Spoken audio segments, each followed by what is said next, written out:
The letter arrived on a Tuesday, but the shame arrived long before that. Harlan Grubb read it aloud in the middle of Pruitt's general store, loud enough for three women by the flour sacks to hear every word, loud enough that his voice bounced off the tin ceiling and landed on the ears of whoever happened to be standing close.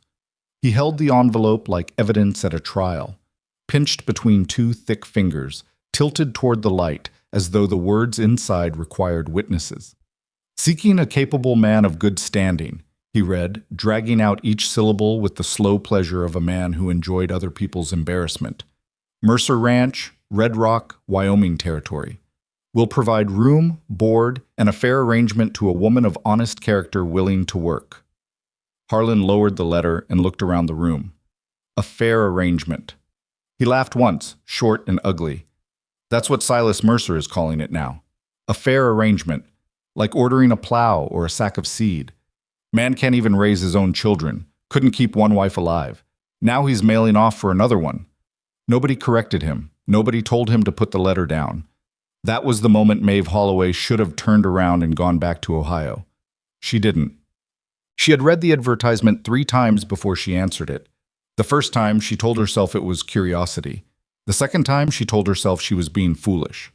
The third time, she folded the newspaper carefully along its crease, set it on the corner of the kitchen table in her sister's cramped house in Columbus, and sat with it for a long while. Outside, her brother-in-law's boots were on the mat. His coat hung on the peg nearest the door. His name was on the deed.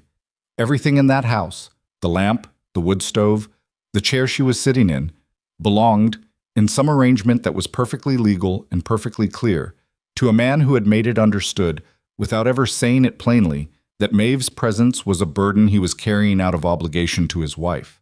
She was 31 years old. She had been a school teacher for 6 years until the school board in Crestline decided they preferred a man for the position. She could read Latin passably and arithmetic with ease. She knew how to can vegetables and set a broken finger and talk a frightened child through the first hour of grief. She had nobody depending on her and no particular place to be. She wrote back to the Mercer Ranch the same afternoon. The correspondence that followed was not romantic. It was practical in the way that two people discussing a bridge repair are practical. Silas Mercer's handwriting was cramped and leaned too far to the right, and he crossed out words instead of starting over, which told her something about the kind of man he was. Impatient with mistakes, but unwilling to pretend they hadn't happened. He described the ranch plainly. 460 acres of hard Wyoming land. A main house that needed work. 2 children, 8 and 11, who were not easy. A crew of 3 men who were reliable. He described himself in 2 sentences, and both of them were about the ranch. She had written back asking about the children. His reply came 2 weeks later. Elsie is 8. She has not slept through the night without waking since her mother died 14 months ago. Jonah is 11. He has decided he knows everything and resents being told otherwise. They are not bad children. They are children who have had a hard year. Maeve had folded that letter into her coat pocket and kept it there for a week. She took it out sometimes and read those last 2 lines again. They are not bad children. They are children who have had a hard year. It was the most honest thing anyone had said to her in a long time. The train ride from Columbus to Cheyenne took 4 days. From Cheyenne to Red Rock was another 6 hours on a smaller line that smelled of coal smoke and livestock and stopped at every settlement large enough to have a platform. Maeve spent those 6 hours with her carpet bag wedged between her feet and her hands folded in her lap, watching the land change outside the window in a way that felt less like scenery and more like a warning. Ohio had hills. Wyoming had something else entirely. Something flat and vast and indifferent that pressed against the horizon in every direction and didn't apologize for itself. The sky above it was enormous, the kind of enormous that made a person feel simultaneously free and very small. She was wearing her second-best dress. Her best dress was packed, and she'd made a decision somewhere in Indiana that showing up in her best dress would read as desperation, while showing up in her second best would read as composure. She wasn't sure the distinction mattered. She was a woman traveling alone to marry a man she had never met, and no dress in her trunk was going to make that look like anything other than what it was. She had not told her sister the full truth of where she was going. She'd said Wyoming, said she had a position, said she'd write when she arrived. Her sister had hugged her for a long time at the Columbus station and said, "You don't have to do this." And Maeve had said, "I know," and that was the truth. She didn't have to do it. She had chosen it.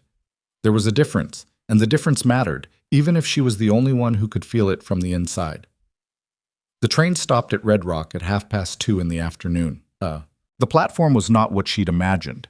She had imagined a town. What she found was the suggestion of one, a main street with a gap-toothed row of buildings, some of them finished, and some of them still wearing the raw color of new lumber, as though the town had been interrupted mid-construction and wasn't entirely sure when it planned to resume.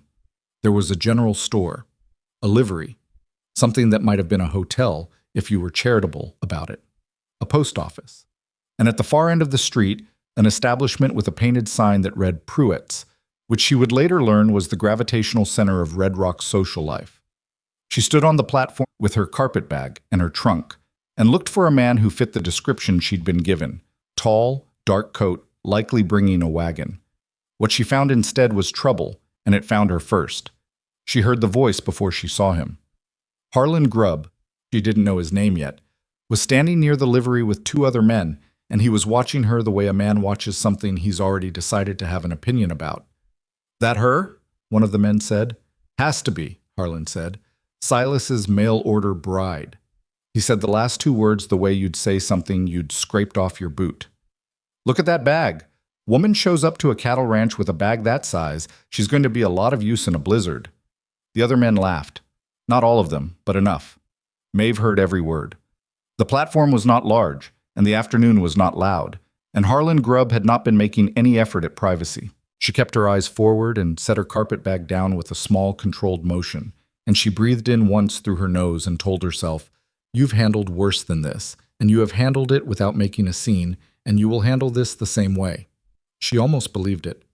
Then Harlan took a step closer and said, louder now, clearly meant for her, "Wonder what he paid for her. Probably less than a good horse. Of course, a horse doesn't need feeding through winter." And she turned around. She turned around because standing still felt, in that moment, like agreement, and she had not traveled 1,000 miles to agree with men like this. She looked at him directly. Not with anger, she didn't give him that, but with the kind of flat, clear-eyed attention that her father had once told her was the most unsettling thing a person could offer someone who expected either fear or fire. "I didn't catch your name," she said. Harlan blinked. He hadn't expected her to speak. "What?" "Your name. You've taken a significant interest in my business, so I thought we might as well be introduced." One of the other men made a sound that was almost a laugh before he swallowed it. Harlan's jaw tightened. He opened his mouth to say something, and then a wagon pulled up to the far end of the platform, and the man holding the reins looked at Maeve once, looked at Harlan once, and climbed down. Silas Mercer was not a large man in the way Maeve had somehow imagined, not broad and loud and taking up the room the way Harlan Grubb was.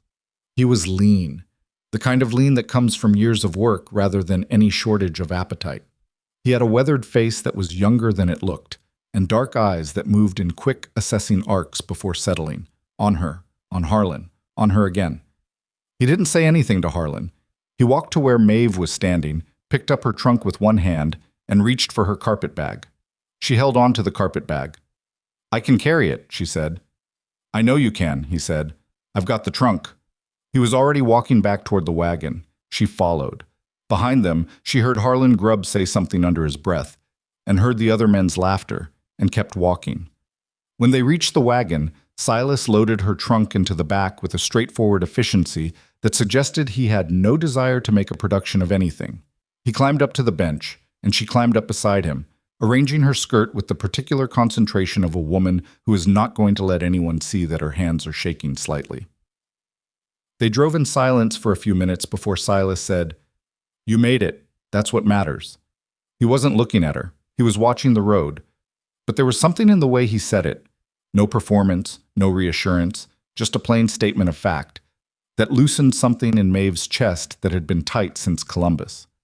"Harlan Grubb," she said, because she'd figured out the name by then. "Does he make a habit of that?" "Harlan makes a habit of a lot of things," Silas said. "Most of them aren't worth your attention. He seems to take an interest in your business. He takes an interest in everyone's business. It keeps him from noticing how poorly he manages his own." He paused. "You stood your ground with him." I didn't do anything. You looked at him.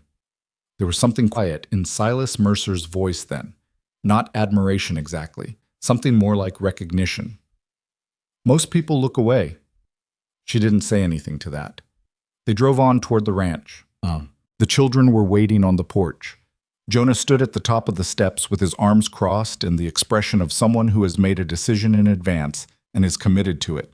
He was 11, and he had his father's dark eyes, and he wore them with considerably less control. Everything he was thinking moved visibly across his face, and what he was thinking right now was, I did not ask for this. Elsie stood a step behind him, smaller and quieter, one hand gripping the porch railing. She had her mother's coloring, Maeve would learn later, lighter hair, a roundness to her face that would sharpen as she grew. She was watching Maeve with the careful, measuring look of a child who has learned not to attach too quickly. Silas climbed down from the wagon. Jonah, Elsie, this is Miss Holloway. She'll be staying with us. We know, Jonah said. His voice had the flat quality of someone reporting information they found neither interesting nor welcome. Silas said, That's not a greeting. Jonah looked at Maeve. Hello, Miss Holloway. Maeve climbed down from the wagon without waiting for assistance and walked to the bottom of the porch steps. She looked up at Jonah and said, You don't have to pretend you're happy about this. I'd find it strange if you were. Jonah's arms uncrossed slightly. Whatever he'd been braced for, it wasn't that. I'm here because your father needed help and I needed a purpose, Maeve said. That's the plain truth of it.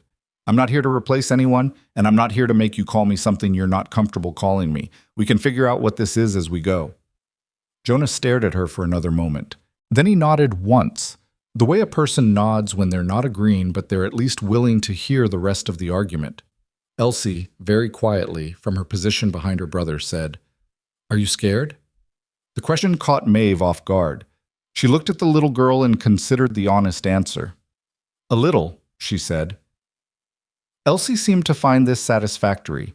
She stepped forward from behind her brother, came down 2 steps, and held out her hand the way someone had clearly taught her to greet adults. Maeve shook it.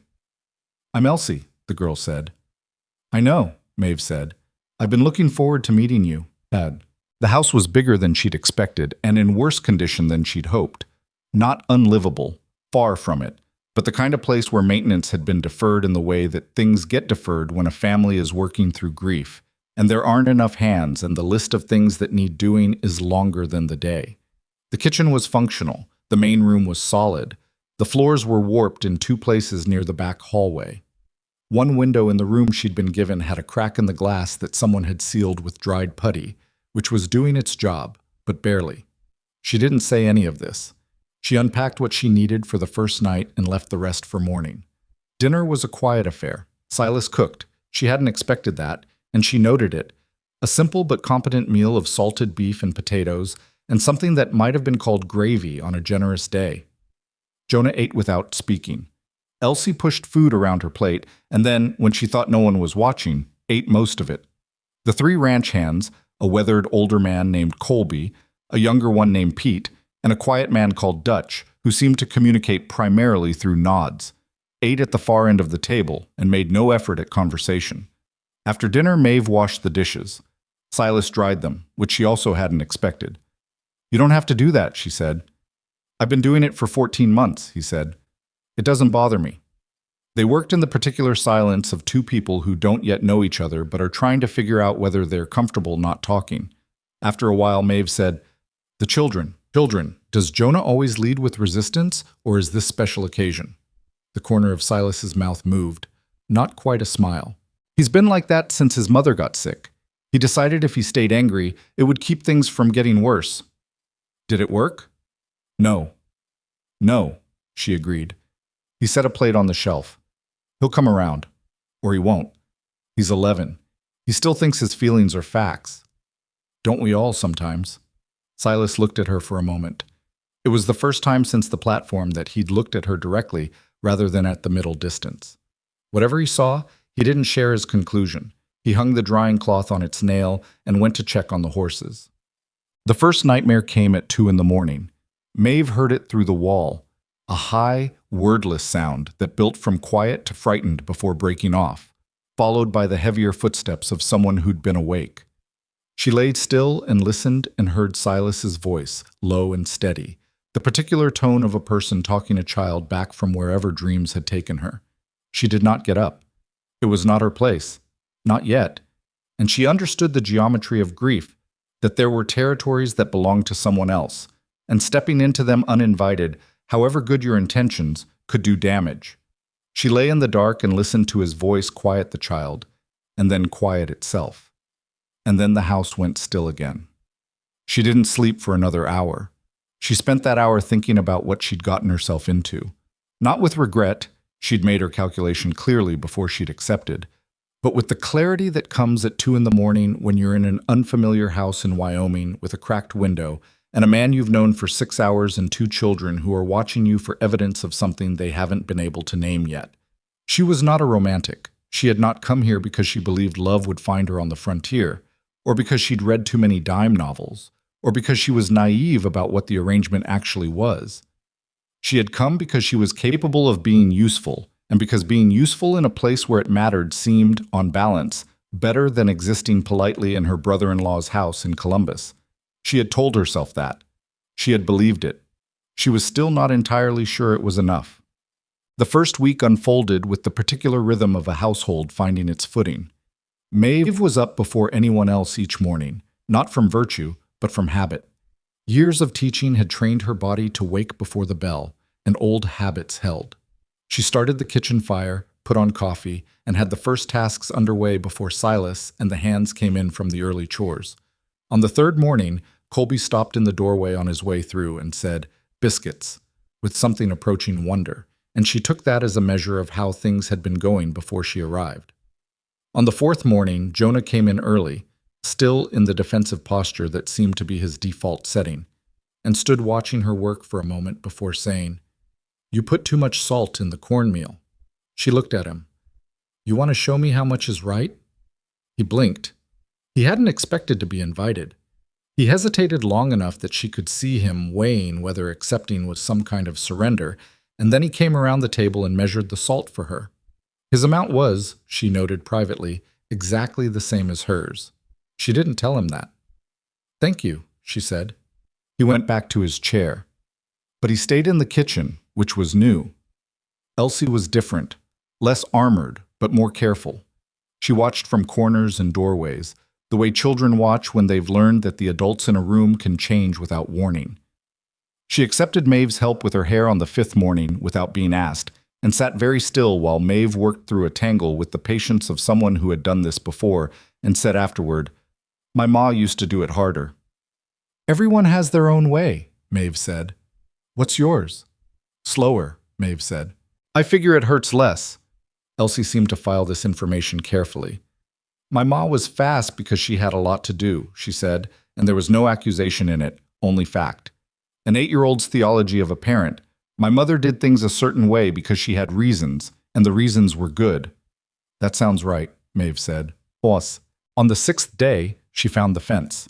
She'd been walking the eastern boundary of the property, not because anyone had asked her to, but because she'd wanted to understand the shape of the land, and that had seemed like a reasonable place to start. The fence there was old. Not broken, not yet, but weakened in the particular way that old things weaken, gradual, quiet, the structural failure working its way through the wood over seasons before anything visible gave way. She came back and told Silas at dinner. He was quiet for a moment. Then he said, "How far along?" 3 sections, maybe 4. Hard to say without getting closer to the corner post. He looked at her. "You've looked at fence before?" "My father had 40 acres. Not cattle, crops. But a fence is a fence." She didn't add that she'd spent 3 summers repairing them with him because her brother had been ill and there hadn't been anyone else. Silas pushed back his chair. "I'll go out in the morning and look." "I thought you might want to know tonight," she said, "in case you wanted to move any of the animals before the weather changes." He looked at her for a moment across the table, that direct, assessing look she was getting used to, the one that didn't feel unkind, only careful. "You're right," he said. "We should move them tonight." He called to Colby and Pete. Maeve went to change her dress. She rode out with them. Silas didn't suggest she stay behind, which she noted, and she was grateful for the omission. She wasn't the best rider in the group, She hadn't been on a horse in several years, and it showed. But she didn't fall off, and she didn't slow them down. And when they reached the fence line and she pointed out the weakest section, Colby said, "Well, she's right," with the same tone he'd used about the biscuits, and she decided to count that as progress. The trouble with Harlan Grubb came back on the 8th day. He arrived at the ranch mid-morning on some thin pretext about water rights. A running dispute with Silas that she'd gathered had more to do with Harlan's nature than with any genuine grievance, and stood in the yard with the particular posture of a man who expects to be received as an authority. Silas was out on the North Ridge. Colby was with him. Pete was in the barn. Maeve was in the yard. Harlan looked at her with the particular expression he'd been wearing on the platform, the one that calculated her worth as he might calculate the worth of livestock, and said, "Where's Mercer?" "Not here at the moment. I can let him know you came by." "I'll wait." She looked at him steadily. "He may be several hours." "Then I'll wait several hours."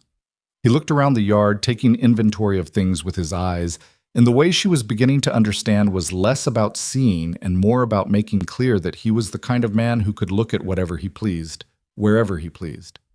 "You're settling in, then?" "I am."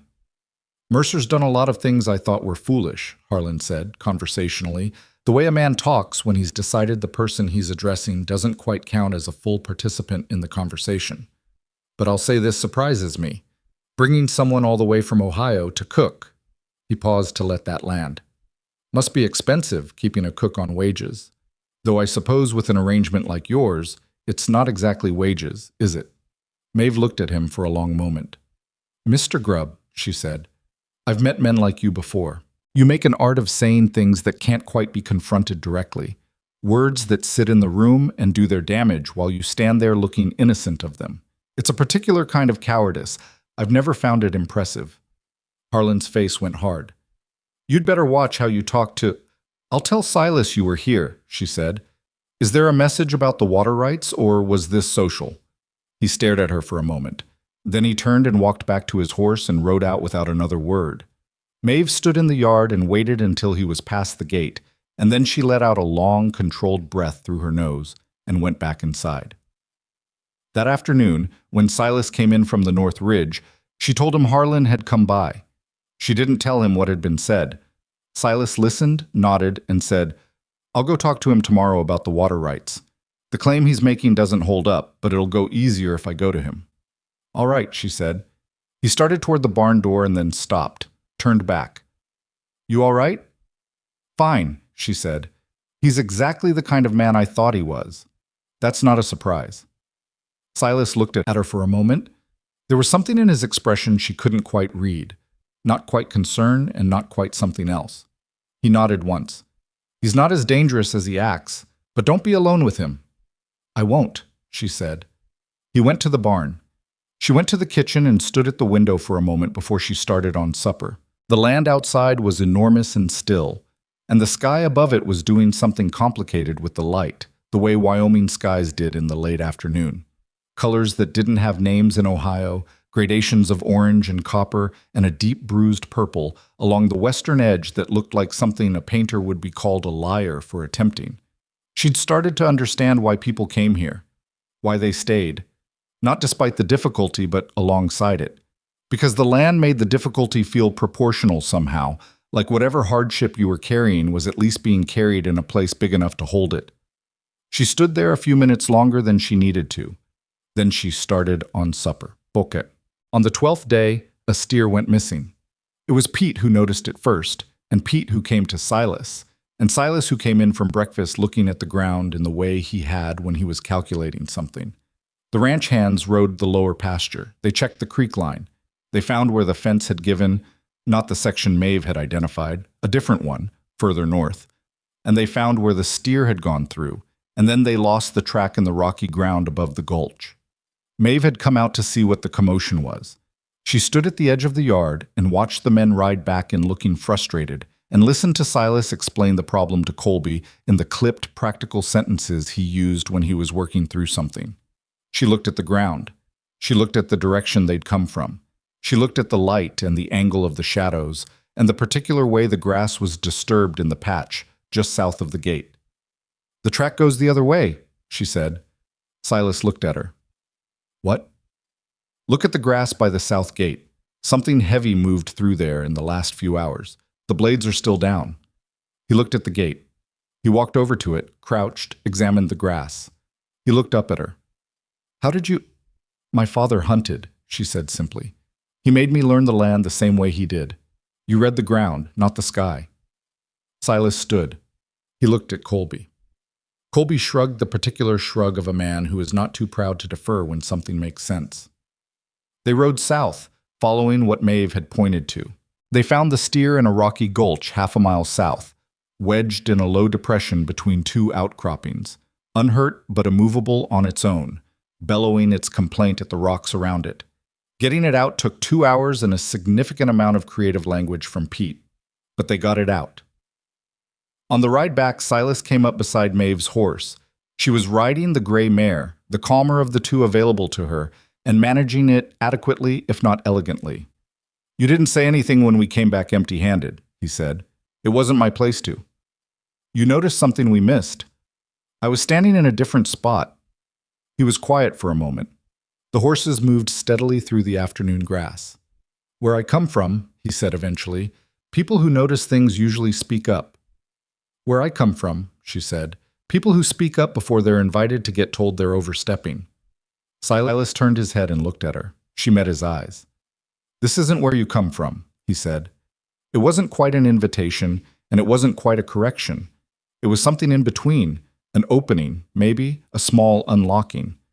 The suggestion that the rules here might be different from the rules she'd been operating under her whole life. She thought about that for the rest of the ride back. That night, after the children were in bed and the hands had gone to the bunkhouse and the ranch was quiet, Silas sat at the kitchen table with the ranch ledger and a cup of coffee that had gone cold an hour ago. Maeve sat across from him, mending a tear in Elsie's second dress. Neither of them spoke for a long time. Then Silas said, without looking up from the ledger, I know this isn't what you expected. I didn't come with many expectations, she said. You had some. He set down his pen. You'd be a fool not to. She set down the mending. I expected it to be hard, she said. I expected to feel out of place for a while. I expected the children to take time. She thought for a moment. I expected you to be more difficult than you've been. He looked up then. The lamplight caught the lines around his eyes. Not laugh lines, but the other kind, the ones that come from squinting into wind. I'm doing my best, he said. That's all I can promise. That's all I'm asking, she said. She picked up the mending again. He went back to the ledger. Outside, the wind moved across the open land in long, low sighs, and the darkness was the deep, clear darkness of a place far from city lights, and the only sound was the scratch of Silas's pen and the small pull of Maeve's needle through cotton cloth. It was not love, it was not even comfort, not quite yet, but it was the quiet, tentative beginning of something. Two people in a lamp-lit kitchen, each of them working, each of them there by choice, each of them uncertain and committed in equal measure, beginning, without quite admitting it to themselves, the slow and difficult process of belonging somewhere new. And outside, the Wyoming dark held everything, the ranch and the sleeping children, and the distant sound of the cattle and the huge, unhurried stars, in a silence that asked nothing and offered nothing and waited, the way the land always waited, to see what the people in it would manage to make of what they'd been given. The stars were still out when Maeve woke on the 13th morning, and she lay in the dark for a moment, listening to the ranch breathe, the low sound of wind against the eaves, the distant shift of cattle, the creak of the house settling into itself the way old wood does in the cold hours before dawn. She had started to recognize those sounds. That recognition unsettled her slightly, in the way that comfort always unsettles a person who arrived somewhere expecting difficulty. She got up. The kitchen fire took on the third attempt. She'd learned that the draft in the Mercer stovepipe ran contrary in cold mornings, something about the way the chimney was positioned against the north wall, and you had to coax it rather than force it. On her first week, she'd forced it and smoked out half the kitchen, and Jonah had stood in the doorway with watering eyes and the particular expression of someone trying very hard not to say, "I told you so," when he hadn't, in fact, told her so. He'd simply looked at the stove with the superior familiarity of a child who knows the house better than any adult newcomer, and that had been enough. She'd learned the draft. She'd learned a lot of things in 13 days that she hadn't known she'd need to learn. By the time Silas came in from the early check on the horses, the coffee was ready and there was cornbread in the pan. Jonah's amount of salt, which she had quietly adopted as correct without telling him so. Silas poured himself a cup and stood at the window and drank it. In the particular silence that she had come to understand was not unfriendliness, but simply the way he occupied the first hour of morning. He processed the day ahead internally, the way some people read a map before a journey, in quiet, alone, without narration. She respected it. She had her own version of the same thing. Colby thinks the north fence needs 2 full days, he said eventually. Not to her exactly. More like thinking out loud in her direction, which she'd also learned to interpret correctly. Can it wait until after the Hendersons' cattle move through? She asked. He looked at her. How do you know about that? Pete mentioned it yesterday. He said Henderson's herd comes through the North Corridor this time every year, and the timing matters for your grazing rotation. Silas set his cup down. He had the expression of a man who is recalculating something. Pete talks a lot. Pete talks exactly the right amount, she said.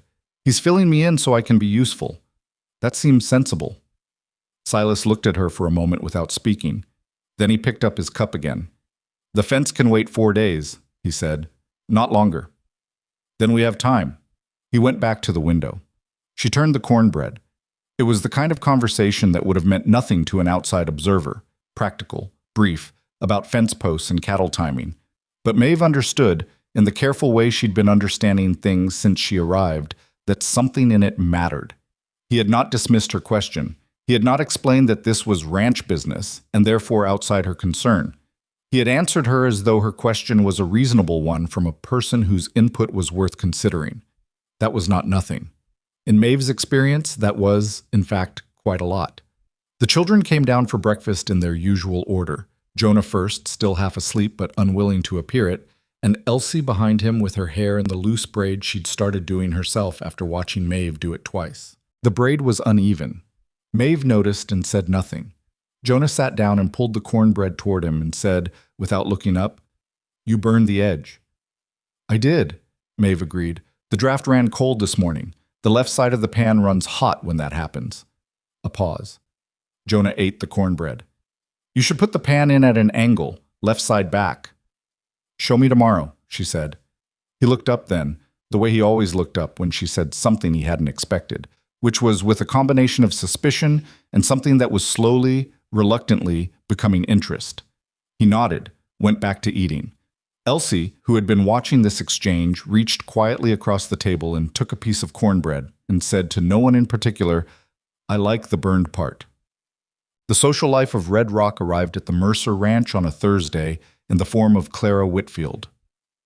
Maeve heard the wagon before she saw it. She'd gotten good at distinguishing wagon sounds, which she would not have thought was a learnable skill 3 weeks ago, and came out to the porch to find a woman of perhaps 55 pulling up in a neat rig with a covered basket on the seat beside her. Clara Whitfield was broad-shouldered and deliberate in her movements, with gray-streaked hair pinned under a practical hat, and the kind of face that had decided some years ago to be interesting rather than pretty, and had stuck with the decision.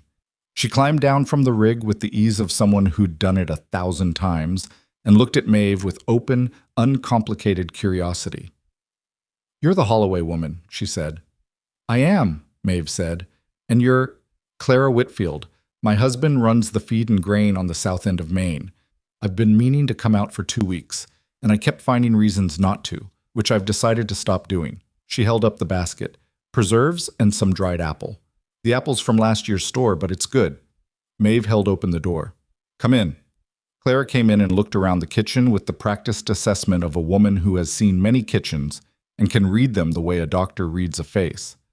Whatever she saw seemed to satisfy her in some areas and concern her in others, and she pulled out a chair and sat down without being invited, which Maeve found she didn't mind. "How are you finding it?" Clara asked. "Harder than I expected in some ways, easier in others." "That's honest." Clara accepted the coffee Maeve set before her. "Most women who come out this way tell me it's wonderful. Usually they've been here less than a week, and they're still riding the feeling of having done something brave." "I've been here 3 weeks," Maeve said. "The feeling has settled into something more complicated." Clara laughed. A real laugh, not a polite one. Good. Complicated means you're paying attention. She wrapped her hands around the cup. I'm going to tell you some things that people in town are saying because I think you deserve to know them and because I'd want to know them if I were in your position. Maeve sat down across from her. All right. Harlan Grubb has been telling people you were rude to him. I told him what I thought of him, Maeve said. Whether that constitutes rude depends on whether you think he deserved it. He always deserves it, Clara said flatly. The question is whether it was wise. Harlan's got a particular kind of power in this town. Not the kind anyone respects, but the kind that operates in the spaces between respectability. He talks. People listen, even when they know better. She paused. He's been saying Silas made a mistake bringing you out here, that you're uppity and that you'll be trouble before winter. And what are people saying in response? Clara considered this with the deliberateness of someone giving an accurate answer rather than a comfortable one. Some are waiting to see. Some think Harlan's got a point, and some, a smaller number, but some, think anyone who talks back to Harlan Grubb in the first week deserves a fair hearing. She tilted her head. Which camp do you want to be in by spring? The one where it doesn't matter what Harlan Grubb says about me, Maeve said. Clara smiled. It transformed her face, made it younger and sharper at once. Then you're going to have to be so indisputably useful that the conversation shifts from whether you belong here to what this valley would do without you. She said it plainly, as a fact rather than advice. It's not fair, it's just how it works. I know how it works, Maeve said. I've known how it works my whole life. Clara looked at her for a moment. Something passed between them. A recognition, the kind that passes between women of a certain experience without requiring explanation. Good, Clara said. Then we understand each other. She stayed for 2 hours. She told Maeve which of the neighboring ranchers were reasonable and which were not, which disputes in the valley were genuine, and which were Harlan Grubb manufacturing grievances for sport, which of the women in town would be allies, and which would be civil in person and poisonous in their absence. She did all of this with the calm, systematic thoroughness of someone conducting an orientation, and Maeve listened carefully and asked questions that made Clara's eyebrows rise twice in what appeared to be appreciation. When Clara left, she paused at the wagon and said, I'll come again next Thursday if you're willing. I'm willing, Maeve said. One more thing. Clara looked at her directly. Silas Mercer is not an easy man, but he's a good one. There's a difference, and in my experience, it matters more. She climbed into the wagon and drove back toward Red Rock, and Maeve stood on the porch and watched her go and thought about the difference between easy and good for the rest of the afternoon. The riding lessons began by accident. It was Colby who started them, though he would have protested the word lessons. Colby was a man who communicated primarily through demonstration and the occasional short, decisive sentence, and the idea of himself as a teacher would have struck him as overly formal. What happened was that Maeve was attempting to saddle the gray mare on a Saturday morning and doing it wrong in a specific technical way that Colby happened to witness. And he walked over and adjusted the girth without comment, and then stood back and watched her do it again, and adjusted it again, and gradually, over several mornings, without either of them naming what was happening, she began to do it right. From the girth it expanded, the way knowledge does when it finds a willing recipient. She learned to check the mare's feet before every ride. She learned to read the horse's ears. Forward meant interested. Pinned back meant trouble forming. The left one rotating independently meant she was tracking something in the brush on the left side. She learned the particular shift of weight that asked the mare to change direction, and the way to sit a trot that stopped making her back ache by the second day, and the correct way to dismount on rough ground. Pete watched the progress with undisguised approval. Dutch said nothing but nodded once when she managed a controlled lope across the eastern pasture without losing her seat, and she had come to understand that a nod from Dutch was approximately equivalent to a speech from anyone else. Silas watched too, though less overtly. She caught him noticing, the way he'd look up from whatever he was doing when she came into the yard on horseback, the brief assessment in his eyes before he went back to his work. She wasn't sure what he was looking for. She wasn't sure he knew either, but she'd noticed that he'd stopped suggesting she stay close to the house when he and the hands rode out for the day, and she took that as a kind of progress, even if it wasn't spoken. The children watched the riding with their own distinct responses. Jonah, who rode competently and knew it, observed her early efforts with the muted satisfaction of someone who is technically supportive but relieved to have identified an area in which the newcomer was not yet more capable than expected. Elsie watched with open delight, and on the third Saturday she asked if she could ride beside Maeve on the small pinto she used, and they went twice around the near pasture while Jonah stood at the fence and pretended not to watch. It was on that ride that Elsie said, without any particular preamble, "Do you think my ma could ride better than you?" Maeve thought about the question carefully. "I honestly don't know. What was she like?" "She was fast," Elsie said. "At everything. She walked fast, she talked fast. Papa used to say she did 3 things at once, and finished first on all of them." She said this with the particular combination of pride and grief that children carry about the dead.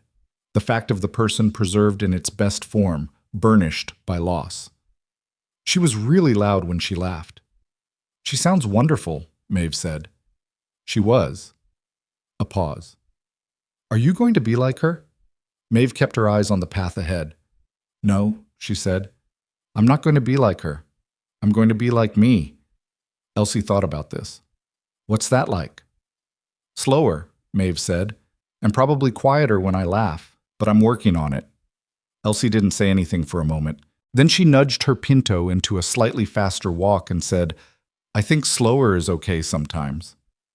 They finished the loop in silence, which was a comfortable kind, and Maeve decided that was one of the better things that had happened since she arrived.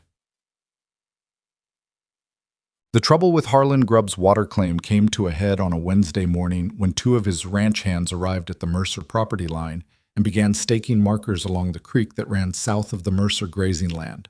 Silas saw them from the ridge on his morning rounds and came back to the ranch at a pace that was not quite a gallop, but was not far from it. Maeve was in the kitchen garden. She'd started one, nothing ambitious, just the section behind the house that had gone to weeds. And she saw the look on his face when he rode in and set down her trowel. "Grubb's people are staking the South Creek," he said, already moving toward the barn to resaddle. "What's his claim?" "He's saying the creek crossed onto his land in the spring flood and the property line should be redrawn." Silas checked the cinch with a sharp, controlled motion that told her he was angrier than his voice suggested. "That creek has run the same course for 20 years. The flood moved some sediment. It did not move the creek." "Do you have the original survey?" He stopped, looked at her. "What?" "The original land survey. From when your father filed the property. If the creek's position was surveyed and recorded, I know what a survey is. Then you know it would establish the creek's original position and undercut his claim before it becomes a formal dispute." She wasn't telling him anything he didn't know. She was, she hoped, reminding him of it at a moment when his anger was making it harder to think clearly. "Is it in the house?" He stood for a moment. The anger behind his eyes was still there, but she could see him working around it rather than through it, which was its own kind of skill. "It's in the box under the desk," he said, "with the deed." "I'll find it while you ride out," she said. "Don't confront them directly until you have it." "I wasn't planning to." "You were considering it," she said. "I could see it." He looked at her for a moment. Something shifted in his expression. Not quite amusement and not quite exasperation. The 2 things lived close together in Silas Mercer's face. "Find the survey," he said. He remounted and rode toward the south pasture. She found the survey in 12 minutes. It was in the box under the desk, underneath the deed and a land grant letter and several years of correspondence with a law office in Cheyenne that she did not read. The survey was dated 1867, and it showed the creek clearly, its position, its course, and its boundary relationship to the Mercer property with the particular precision of a government survey from that era. It named the creek. It measured its distance from the property stakes at 3 different points. She brought it out to where Silas was standing at the property line, watching Harlan's men work from 20 yards away. She handed it to him without a word. He read it. He looked at the markers they'd placed. He looked at the survey again. He walked to the nearest of Harlan's men, a younger hand named Reeves, who had the look of someone doing what he'd been told without entirely understanding why, and said, in the level voice he used when his patience was fully deployed, "This is a government survey from 1867. The creek is 6 yards inside my property line. Your markers are wrong." Reeves looked at the survey. He looked at the markers. He He looked at Silas with the particular expression of someone who has been put in an impossible position by his employer and knows it. Mr. Grubb said, "I know what Mr. Grubb said," Silas said. "I'm telling you what the survey says. Those are your choices." Reeves looked again at the document. He pulled the nearest marker. He didn't say anything else. He and the other hand collected their equipment and left. Silas stood at the property line for another minute after they were gone. Maeve stood a few yards back, not crowding the moment. When he turned, he looked at her with the survey still in his hand and said, 12 minutes. I knew roughly where it would be. You found it in 12 minutes. He folded the survey carefully along its original creases. I'd have been out here for 20 minutes arguing with those men before I remembered I had it. You had other things on your mind, she said. I had anger on my mind, he said. It's not the same thing. He handed the survey back to her. She took it. Their fingers were close but didn't touch, and neither of them made anything of that. Grubb's not going to let this go, Silas said, looking out across the pasture. He never does. He'll find another angle. Then we'll deal with that angle when it comes, she said. He looked at her sidelong. You're not worried. I'm worried, she said. I'm just not letting it make the decisions. They walked back to the ranch. The sun was high, and the land stretched out in every direction with its usual indifference. And somewhere in the middle distance a meadowlark was making its particular sound, a bright, extravagant call that seemed too cheerful for the circumstances but did not stop on that account. On the 24th day, Maeve made a mistake that mattered. It was a simple error and a consequential one. She gave the wrong feed ratio to the 3 yearling heifers that Silas was finishing for the fall market. She'd been working from a list that Colby had written, and she'd misread a number. 4 pounds is 14, the 4 written in Colby's hand with a slope that she'd interpreted incorrectly in the low morning light. The heifers ate and seemed fine, and nobody noticed until that evening when Silas checked them and found 2 of them off their water and moving strangely. He came in from the barn looking at the ground. She knew from his face before he said anything. What happened? The heifers. What did you feed them this morning? She went to the list. She looked at it again in the better light and saw the 4, the real 4, and felt the specific cold certainty of a mistake identified too late. I misread it, she said. I gave them 14 pounds.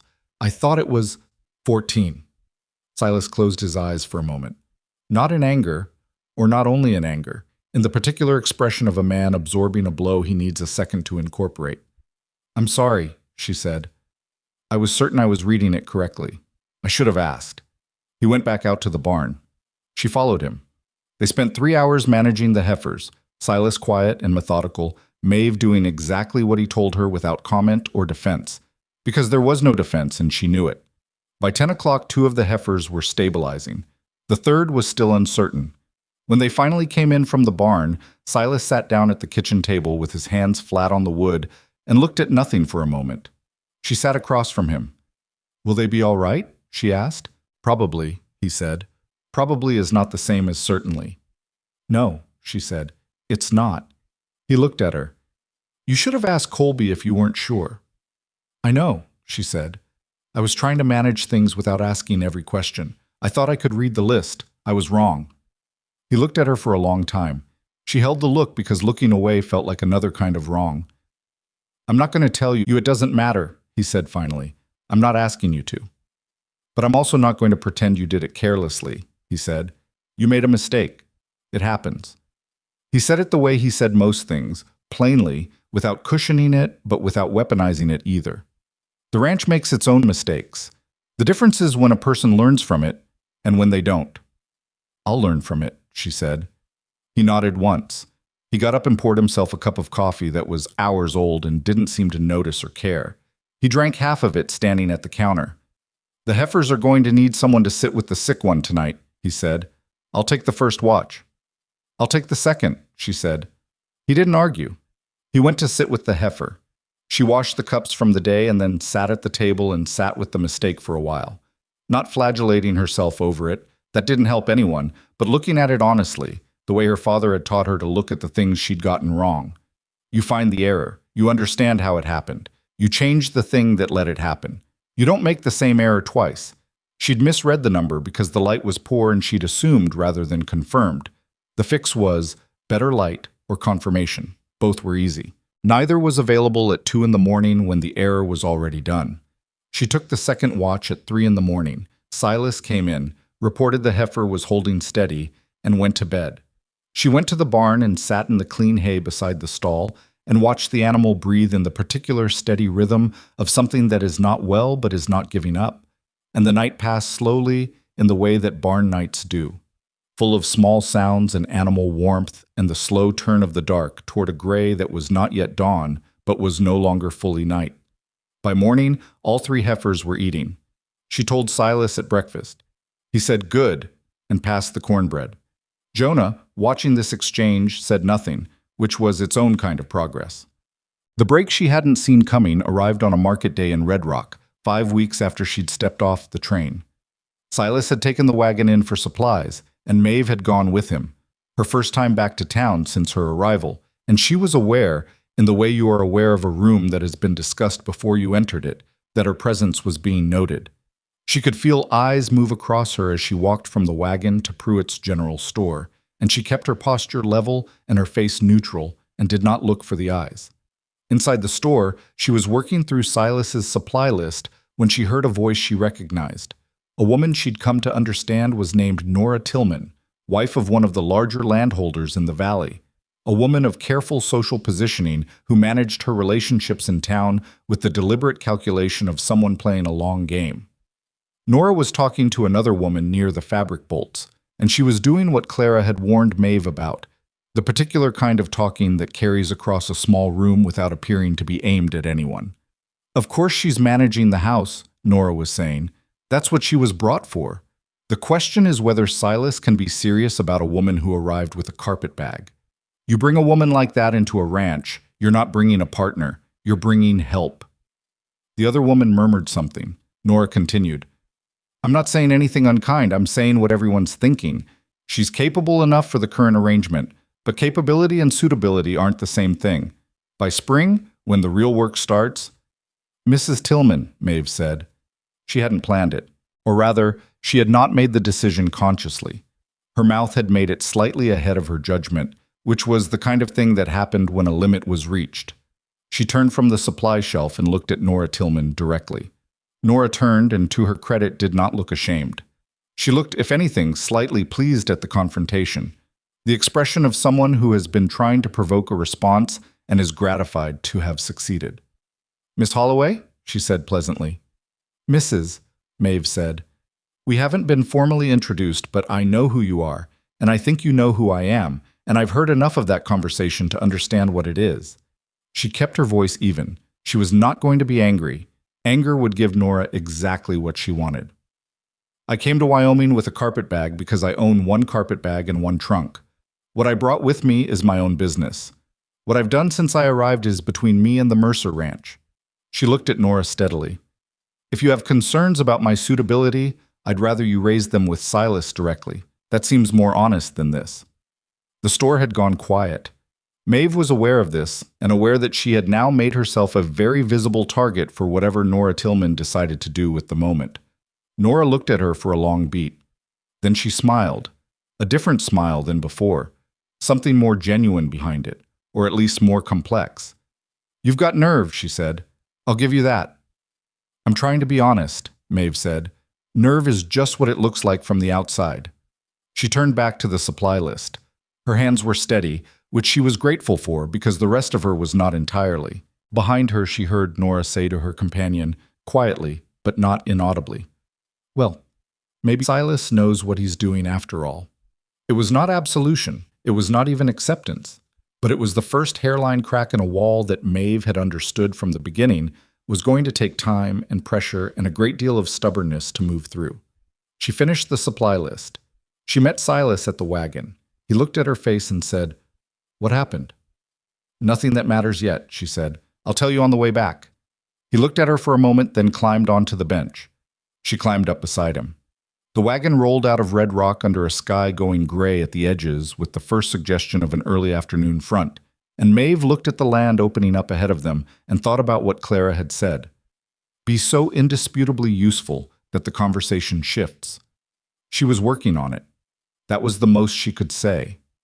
What she could not say, what she had not said to Clara or to Silas or to anyone, because it was the kind of thing that lived in the quiet hours and did not benefit from being spoken aloud before it was fully formed, was that somewhere in the past 5 weeks, without her planning it or preparing for it, this difficult and imperfect place had begun to feel, in small and tentative and entirely unexpected ways, like somewhere she wanted to stay. Not because it was easy, not because the people were uniformly kind, or the land was forgiving, or the work was anything less than relentless, but because she was useful here in ways that were actual and visible, because the children were slowly, unevenly, imperfectly becoming people she recognized. Because Silas Mercer drove his wagon with a quiet competence and treated her words as worth hearing, and that was not a small thing.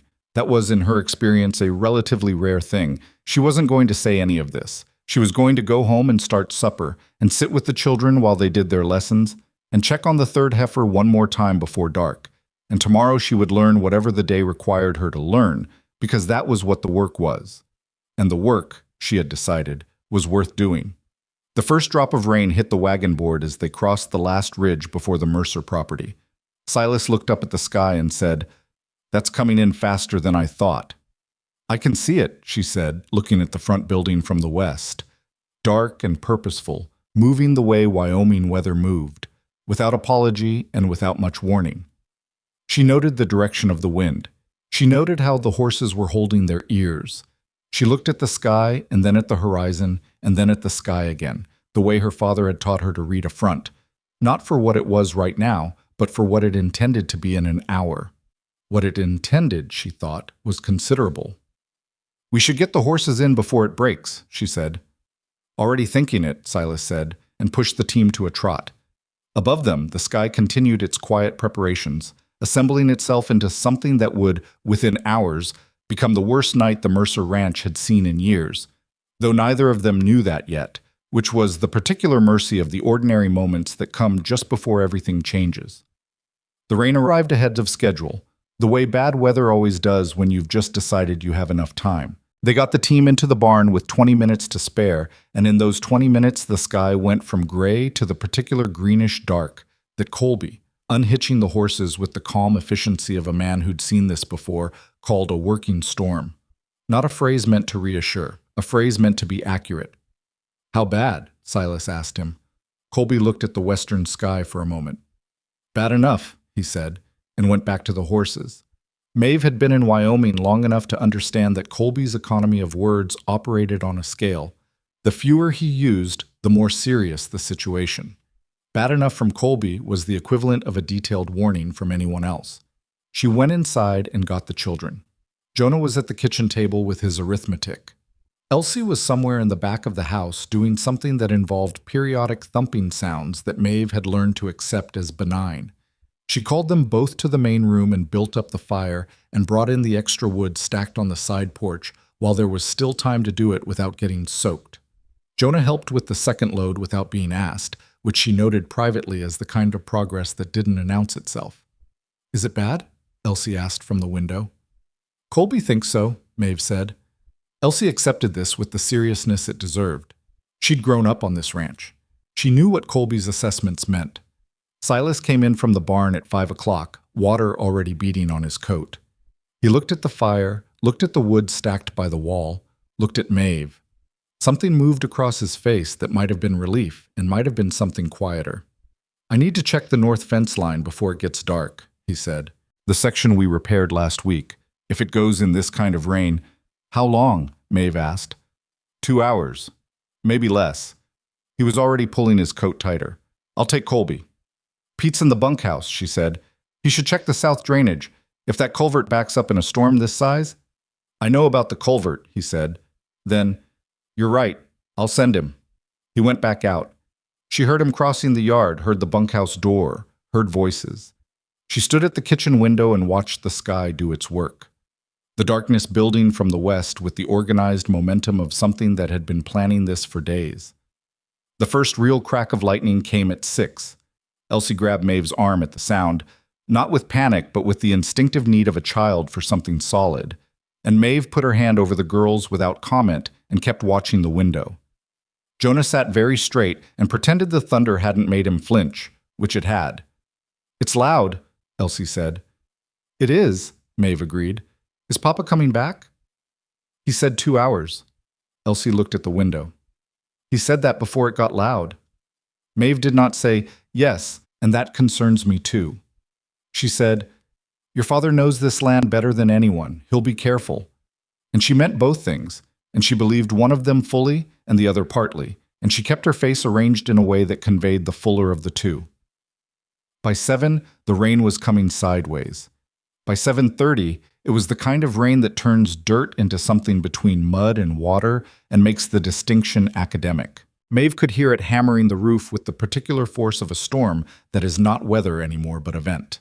The kind that changes the geography of a place in the hours it takes to pass through. Silas had not come back. She made the children eat soup she'd had on since afternoon, bread from the morning. Jonah ate without appetite. Elsie ate 3 spoonfuls and said she wasn't hungry, and Maeve didn't push it because she wasn't hungry either, and dishonesty on the subject seemed pointless. At 8 o'clock, she heard it. It came from the north, not thunder, though she understood why anyone would mistake it for thunder. It had a different quality. Thunder had a rolling dissolution, a sound that expanded as it moved away from its source. This was sharper, closer to a crack than a roll, the sound of something structural giving way under pressure it was never designed to hold. Fence, she thought immediately. That's the fence. And then, in the 2 seconds after that thought, Silas is near that fence. She did not let herself run through the implications of that. She was already moving, coat off the peg, boots from the mat. The practical, sequenced motion of a person who has trained herself to act before fear can make the argument against action. Stay here, she told the children. Jonah stood up. I'll come. Stay here, she said again, and the tone was different from any tone she'd used with him before. Not unkind, but absolute in the way that a locked door is absolute. Lock the door behind me. Do not open it until you hear my voice or your father's, Jonah. She looked at him directly. I need to know you'll keep your sister inside. He looked at her for a moment. 11 years old, trying to determine whether this was real or whether he was being managed. He read her face. Whatever he saw there, he believed it. Yes, he said. She went out into the storm. Shut. The gray mare did not want to go out. Maeve didn't blame her. The rain was a physical thing now, not falling so much as arriving from multiple directions simultaneously, driven by a wind that had found its full authority and was using it without reservation. The barn lantern swung on its hook and threw shadows that moved like living things, and the mare stood at the back of her stall with her ears pinned and the whites of her eyes visible. Maeve talked to her. Not words with meaning, sounds, low and steady, the specific frequencies she'd learned over 5 weeks meant I am here, and I am calm even when the second part was a partial truth. She got the saddle on. She got the girth secured. She checked it twice because her hands were shaking slightly, and she did not trust a check done by shaking hands. She took the barn lantern from its hook, the best one, the one with the glass shield that could survive wind, and tied it to the saddle ring with a length of cord, and she pulled the barn door open against the resistance of the wind and rode out into the dark. The north fence line was 1/2 mile. In ordinary weather, 10 minutes on horseback. In this, she didn't calculate it. She rode. The land she'd spent 5 weeks learning had transformed itself into something foreign. The familiar contours of the pasture were obscured by rain and darkness, and the trail was a suggestion rather than a fact, and twice the mare shied at something in the dark that turned out to be nothing, or nothing visible. And Maeve held on and kept her moving forward because stopping was not a useful option and turning back was worse. The lantern held. That was something. She found the broken fence by sound before she found it by sight, the specific hollow knocking of a timber post that had given way and was swinging loose in the wind, hitting against the remaining section in an irregular rhythm that carried even over the storm. She turned the mare toward it. The fence had come down in a section roughly 20 feet long. The post she'd heard was the pivot of it, still attached at the bottom, rotating on whatever was holding it, conducting its pointless percussion into the night. Beyond it, the land dropped toward the ravine that Colby had mentioned once in passing as the low cut, a channel that ran dry in summer and turned purposeful in rain. Silas's horse was there, standing 10 yards from the broken fence, reins trailing, saddle empty. Maeve's chest did the thing that chests do when the worst possibility becomes concrete. She did not let it stop her. She dismounted, tied the mare to the standing section of fence, took the lantern, and went toward the ravine edge. Silas! Not a shout. The wind would take a shout. A controlled projection, the kind she'd learned from years of talking to schoolrooms over noise. Nothing. Silas. And then from below and to the left, something that was not the storm. She moved along the ravine edge with the lantern held out ahead of her, moving carefully because the ground at the edge was saturated and moving fast was moving stupid. And she found where the bank had crumbled, a fresh break, the dark earth exposed and wet, the marks of something heavy that had gone over. She went to her stomach at the edge and held the lantern down into the cut. He was 12 feet below her, lodged against a timber that had come down earlier, part of the fence, washed into the cut by the initial runoff, with one leg pinned under it and his upper body out of the water that was running fast and cold along the ravine floor. His coat was dark with wet. I was conscious. She could see his head move toward the light. Maeve! His voice carried up, rough, controlled, the voice of someone managing pain rather than overwhelmed by it. I'm here, she said. Are you hurt? Leg. Maybe broken. The timber came down on it when the bank gave. A pause. She could hear him working to keep his voice level. The water's rising. She looked at the water. He was right. It was at his hip already and moving. I'm going to get you out, she said. She did not know, at that exact moment, precisely how. She knew what she had, the lantern, the mare, the saddle, herself, and the contents of the saddlebag she'd grabbed from the barn wall out of habit, a reflex from 5 weeks of watching Silas always ride out prepared. She knew the timber was the problem. She knew the water was the constraint. She knew she had less time than she would need if she thought about it too long. She stopped thinking about it and went to the mare. The saddlebag had 50 feet of rope. Standard ranch supply. Not new, but sound. She'd checked the ranch's rope as part of a general inventory she'd done in her second week, because inventorying things was how she understood spaces she was new to, and she'd noted that the rope was maintained properly. She also had the wagon harness hanging on the barn wall. She'd ridden out without it, but she had the saddle, and the saddle had its rigging rings, and she had the length of cord she'd used for the lantern.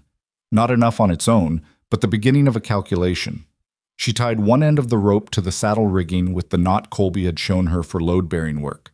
She'd practiced it twice because Colby had a way of teaching that implied the knowledge would be needed, and Colby was rarely wrong about what was needed.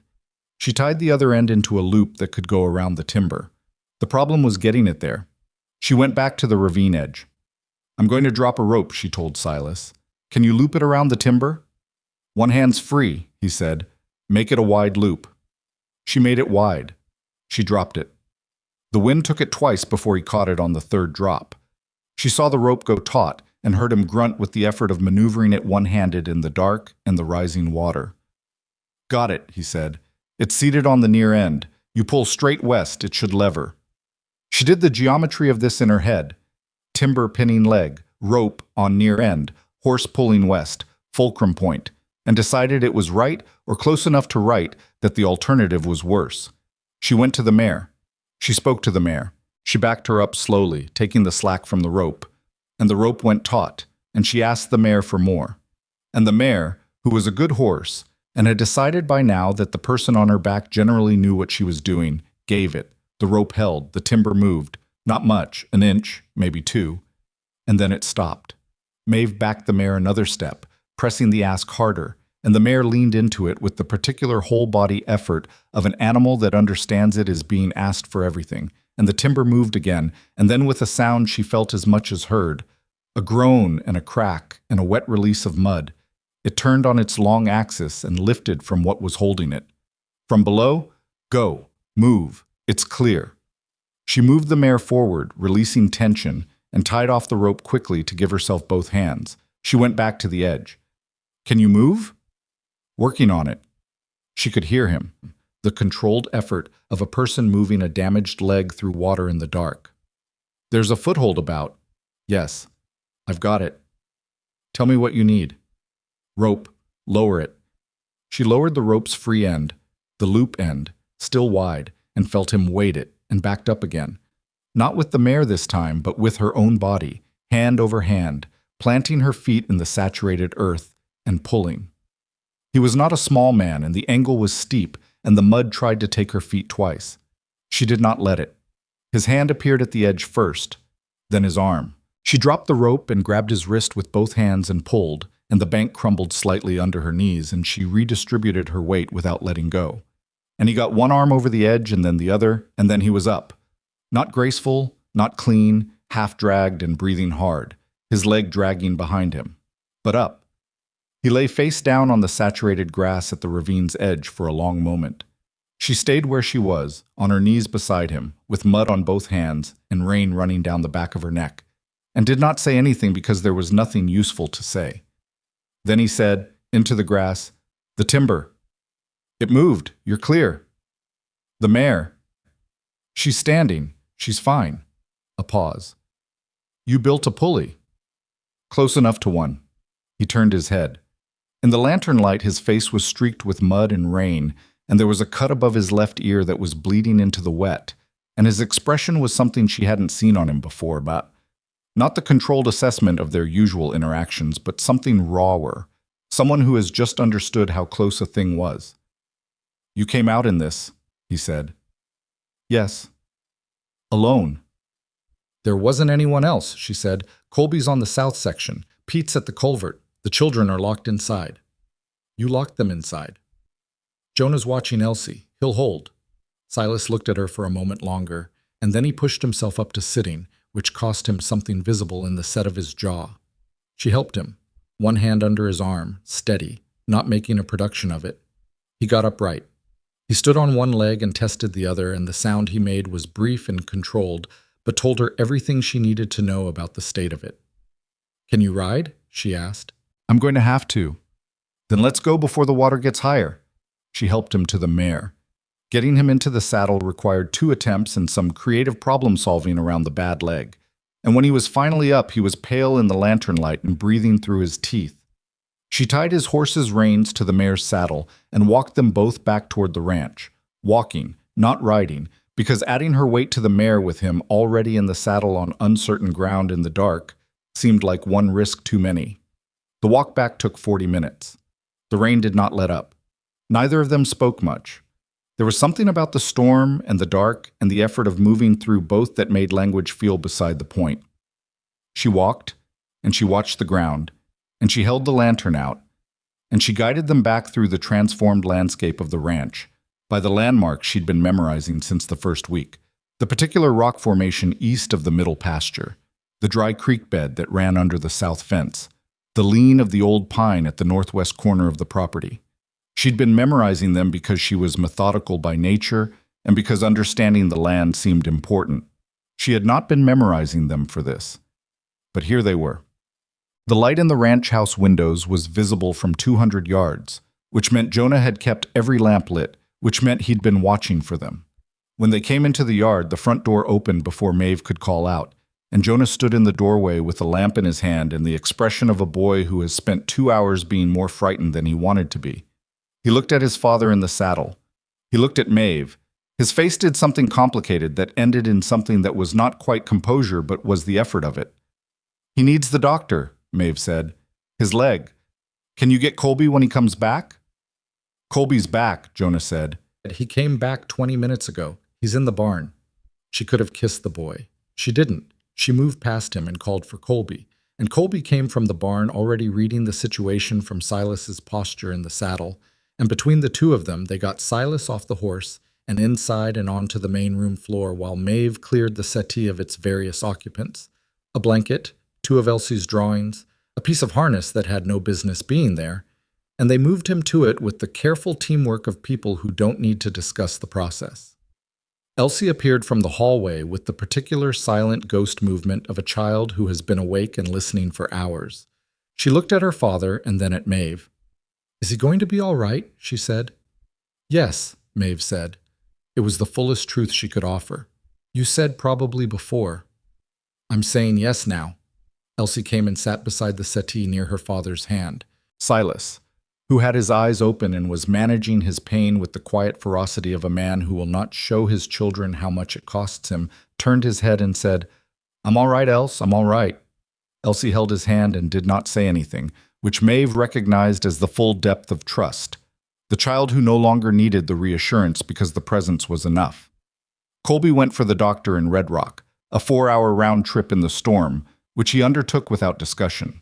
Pete appeared from somewhere and took the horses. Jonah made coffee with a competence that surprised Maeve and then, on reflection, didn't. Jonah had been learning the house's requirements for the past 14 months, and he knew what the situation called for. Silas's leg was not broken.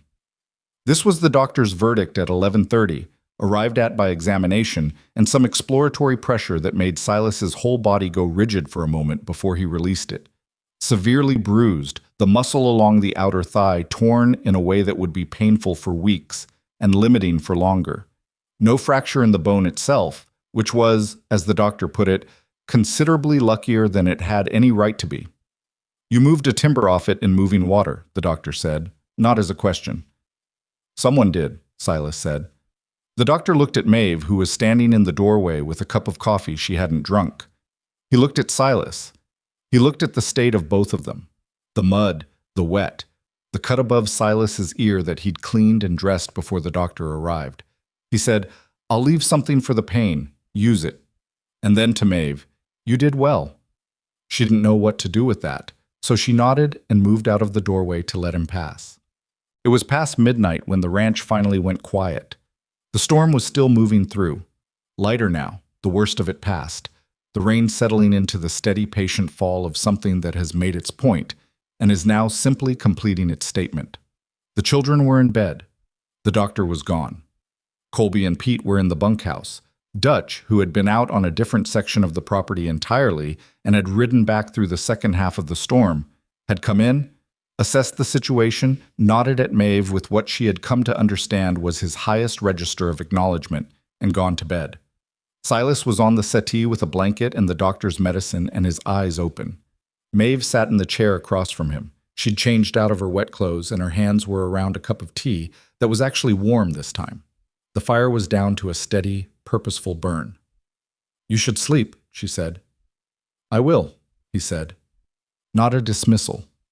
A fact under construction. She looked at the fire. He looked at the ceiling. Outside, the rain continued its patient completion. "The north fence," he said. "It can be assessed in the morning." The cattle, Colby counted them when he came back. 3 unaccounted for. He'll look at first light. He was quiet for a moment. She knew he was running through the list the way he always did. The ranch's needs organized into order of urgency, moving through them the way water moves through a system, finding the lowest point. "The seed barn," he said. Pete checked the roof before he came in. One section of the overhang is damaged. The seeds are dry. He turned his head and looked at her. She was looking at the fire. "You've been managing the list," he said. "Someone had to." "You knew the list." "I've been paying attention for 5 weeks," she said. It wasn't hard to figure out what mattered. He was quiet again. She could feel him looking at her, but she kept her eyes on the fire because the look he was giving her felt like something she wasn't entirely ready to receive directly. Too much in it, too many layers she didn't have language for yet. "I didn't hear the fence go," he said finally. "I was checking the post on the north end and the bank gave all at once. There was no—" He stopped. "It was fast." "They usually are," she said. "If you hadn't come out, I did come out." "I know, He stopped again. For a man who used language precisely and sparingly, the stopping was telling. "I'm saying I know what it cost you to ride out in that. I know what you did with the rope. I know you walked back in that weather because you didn't trust the mare with the weight." He paused. "I'm saying I know." She looked at him then. He was watching her with that level, careful attention of his, and there was something in it that was different from before, not the assessment of a man calibrating a working relationship, but something that had moved past assessment into something that didn't have a clean name yet. "You would have done the same," she said. "You have done the same. The way you handle this ranch, the way you handle the children, that's different." "It's not, actually." She held his gaze. "It's the same thing. Someone needed to do it, and you did it. That's all I did tonight." He looked at her for a long moment. "No," he said quietly. "That's not all you did." She didn't have an answer to that. She looked back at the fire. After a while, he said, Elsie hasn't woken up in 3 nights. She looked at him. I know. She started sleeping better about 2 weeks ago. He paused. I think it was after you sat with her through that first nightmare. When I came back out afterward, she'd gone back to sleep, but she'd gone back easy. She used to fight it. He looked at the ceiling. Jonah fixed the stovepipe bracket this afternoon, Silas said. The one that's been loose since September. Nobody asked him to. He just did it. I saw, she said. He's been watching you, Silas said. Both of them have. The way you handle things that are hard. You don't make a performance of it. You just handle them. He said this with the difficulty of a man who is covering unfamiliar terrain and knows it. They needed to see that. I didn't know they needed it until they had it. Outside, the rain had gentled to almost nothing. A sound like the edge of a memory, present but barely, the storm finishing its last work. You should sleep, Maeve said again. I know. He didn't move. Silas. I know. He closed his eyes. His breathing was not quite sleep and not quite waking, the middle ground of pain and exhaustion and whatever else was in the room with them tonight. She sat with him until his breathing changed. Then she banked the fire, washed her cup, and stood for a moment in the kitchen in the quiet of the house. Everything was where she'd put it. The wood was stacked, the seed barn was intact, the children were sleeping. 3 cattle unaccounted for, fenced down in the north section, Silas's leg a problem for weeks. The damage was real and substantial, and tomorrow would begin the work of addressing it. But tonight, the house stood. That was what the night had come to. She blew out the kitchen lamp and went to bed, and the ranch settled into the deep quiet that follows a storm. Not the quiet of absence, but of aftermath, the particular stillness of a place that has been tested and is still standing, registering the fact of its own endurance in the dark. 3 miles away, in his house at the edge of his own property, Harlan Grubb sat at his kitchen table with a glass of whiskey and listened to the storm finish its passage across the valley. He'd heard from one of his hands about the fence line. He'd heard the sound of it when it went, had understood immediately what a break like that could mean. In that location, in that weather, he'd done the calculation. He'd stayed where he was. In the morning, when the news moved through Red Rock the way news always moved, through the feed store and Pruitt's and the informal traffic of a small town processing a shared event, people would say that Harlan Grubb had ridden out to check on his own property and stayed put when the storm was worst. They would say this without particular accusation because nobody knew yet what had happened on the Mercer North Ridge, and nobody knew what Harlan had calculated when the fence went down. But Clara Whitfield would hear the whole story before noon, and Clara would do what Clara did, which was understand it fully and say very little, and file it in the exact location where it was most useful. And the story, the true shape of what had happened on the North Ridge in the worst hour of the storm, the rope and the mare and the 40-minute walk back in the rain, would move through the valley with the particular momentum of a story that people recognize, without being able to say why, as the kind that matters. Maeve did not know any of this yet. She was asleep in the room with the cracked window, which someone had resealed the week before last with better putty than the previous attempt. And the wind found no way in, and the night finished its long work.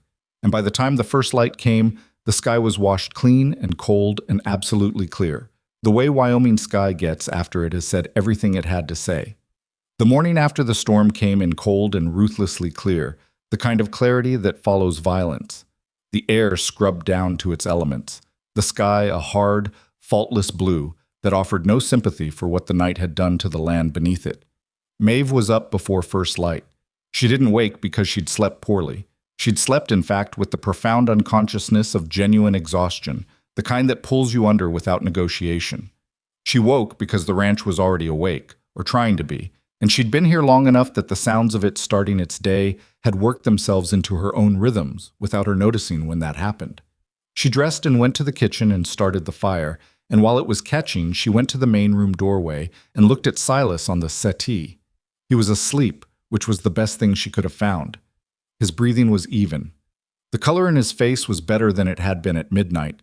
The blanket had been pulled up around his shoulder at some point in the night. She didn't know if he'd done it himself or if one of the children had been in and done it for him, but it was there. She went back to the kitchen and started the coffee and stood at the window with her arms crossed against the morning cold and looked at what the storm had done to the yard. It was considerable. The south fence of the kitchen garden was down entirely. Not damaged, gone. The posts pulled from the saturated ground and deposited several yards away by water and wind working together. The porch overhang on the east side had lost 2 planks. A section of the barn roof, not the main section, the lean-to addition on the north face, had peeled back at the corner and was standing slightly open against the sky like a page in a book someone had bent. The yard itself was a map of the storm's movement through it. Debris lines of branch and grass and fence material laid down in the direction the wind had driven hardest, readable as a record if you knew how to look. She was looking. Colby appeared from the bunkhouse before the coffee was fully ready, which she'd expected. Colby operated on his own schedule, and it had nothing to do with sunrise. She poured him a cup without being asked, and he took it and stood beside her at the window and looked at the yard with the same reading attention she'd been using. "North fence?" she said. 20 feet down. Maybe 25. The post we were worried about took 3 others with it when it went." "The cattle?" "Found 2 of the 3 this morning. They're on the Henderson boundary, which is going to be a conversation." He drank his coffee. "Third one's still out." "The ravine?" Colby looked at her. "That animal goes in the ravine in last night's water. It doesn't come back." "Then we concentrate on the north fence before Henderson comes to us," she said. "That was my thinking." Silas's voice came from the doorway. "What's the count on the fence posts?" They both turned. He was upright, standing in the doorway with one hand on the frame, and his weight shifted carefully to his right leg, but standing. His face was set in the particular arrangement that meant he was in pain and had decided not to let it make his decisions. "You should be on the settee," Maeve said. "I've been on the settee," he said. "What's the count?" Colby told him. Silas listened and nodded and looked at the yard and did his calculation. "We've got 8 posts in the equipment barn. We'll need more. Pete can ride to Whitfield's for the lumber." "I already sent him," Colby said. Silas looked at Colby. Colby looked at his coffee. "Before the coffee," Colby said, which was his way of saying he'd been working since before anyone else was awake, which was true and unremarkable and simply how Colby operated. Silas moved from the doorway to the kitchen table with the careful economy of someone navigating a limitation, each step placed deliberately, the bad leg bearing minimum weight and knowing it. He sat down. Maeve set coffee in front of him and then went back to the window because watching him manage the pain felt like something he'd prefer not to have witnessed directly. "The seed barn," he said. "Dry," she said. "I checked it again this morning. The damaged overhang on the lean-to needs work before the next rain, but nothing got in." "Henderson's boundary. Colby's going out at 8 to retrieve the cattle. If Henderson's already there, I thought you might want to send a letter with him rather than have Colby handle the conversation alone." Silas looked at her.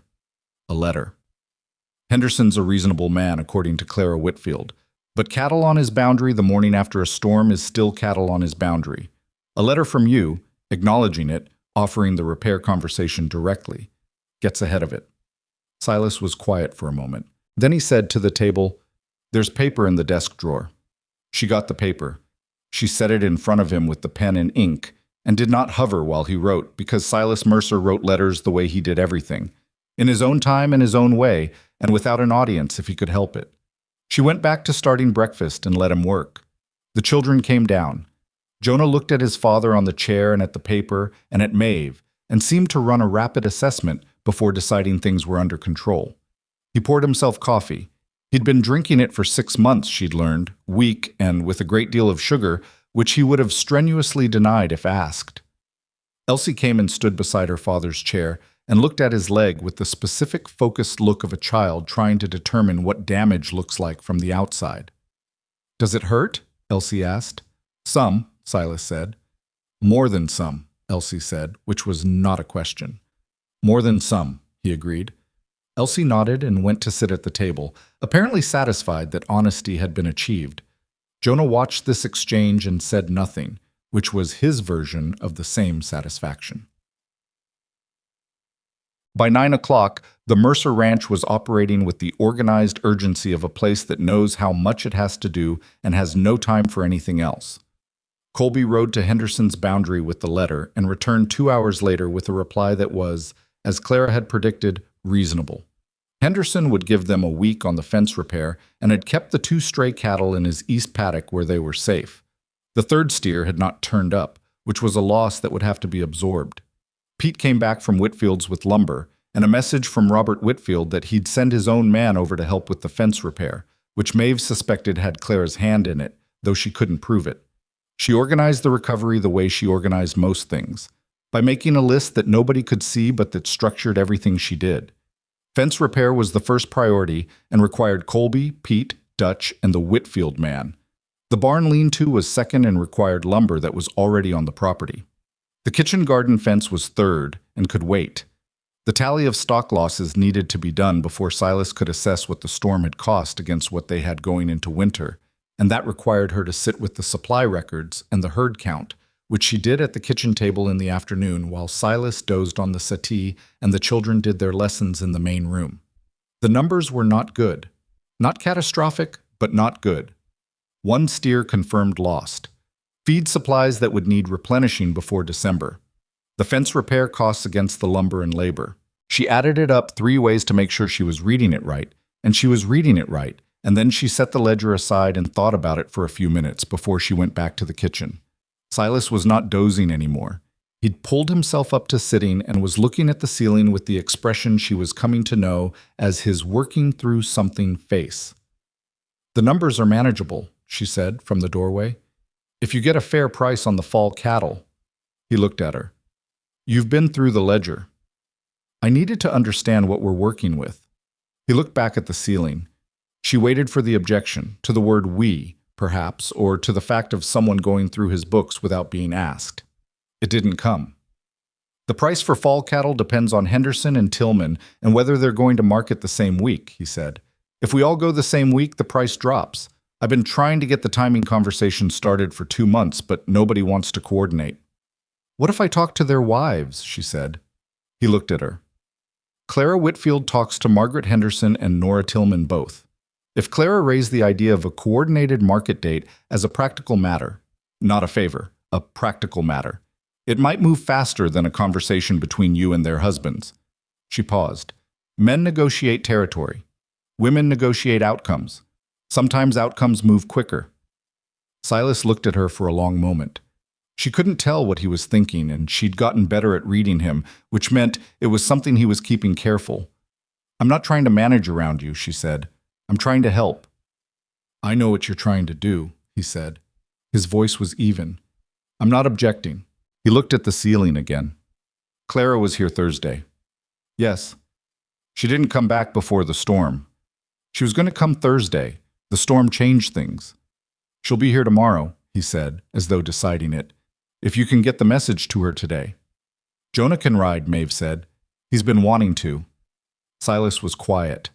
Outside, she could hear the sound of the fence repair underway, the rhythm of post-work, hammering and levering, and the particular calls of men coordinating physical labor.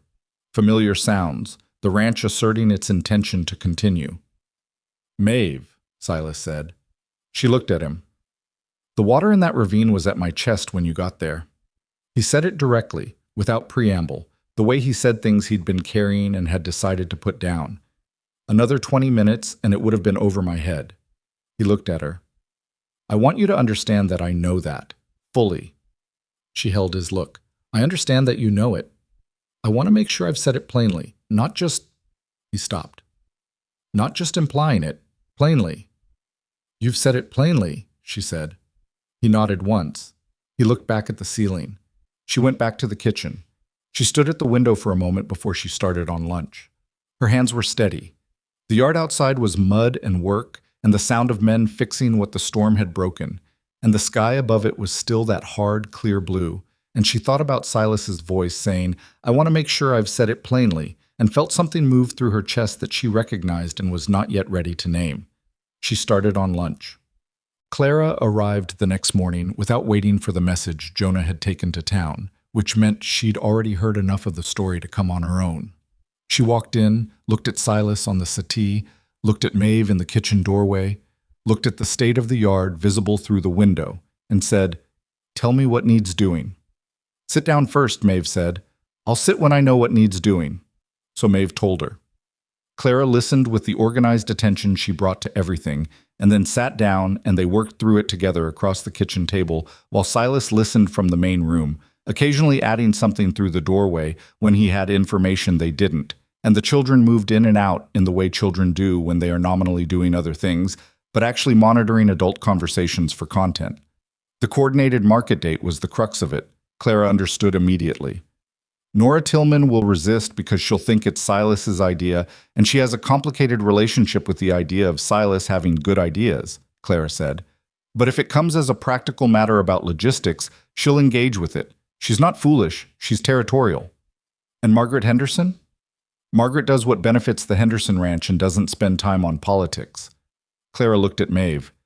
You should come with me when I talk to them. Maeve looked at her. Me. You've met Nora. She's calibrating you. Give her the chance to calibrate correctly. Clara's expression was its usual combination of warmth and frankness. You handled her in Pruitt's.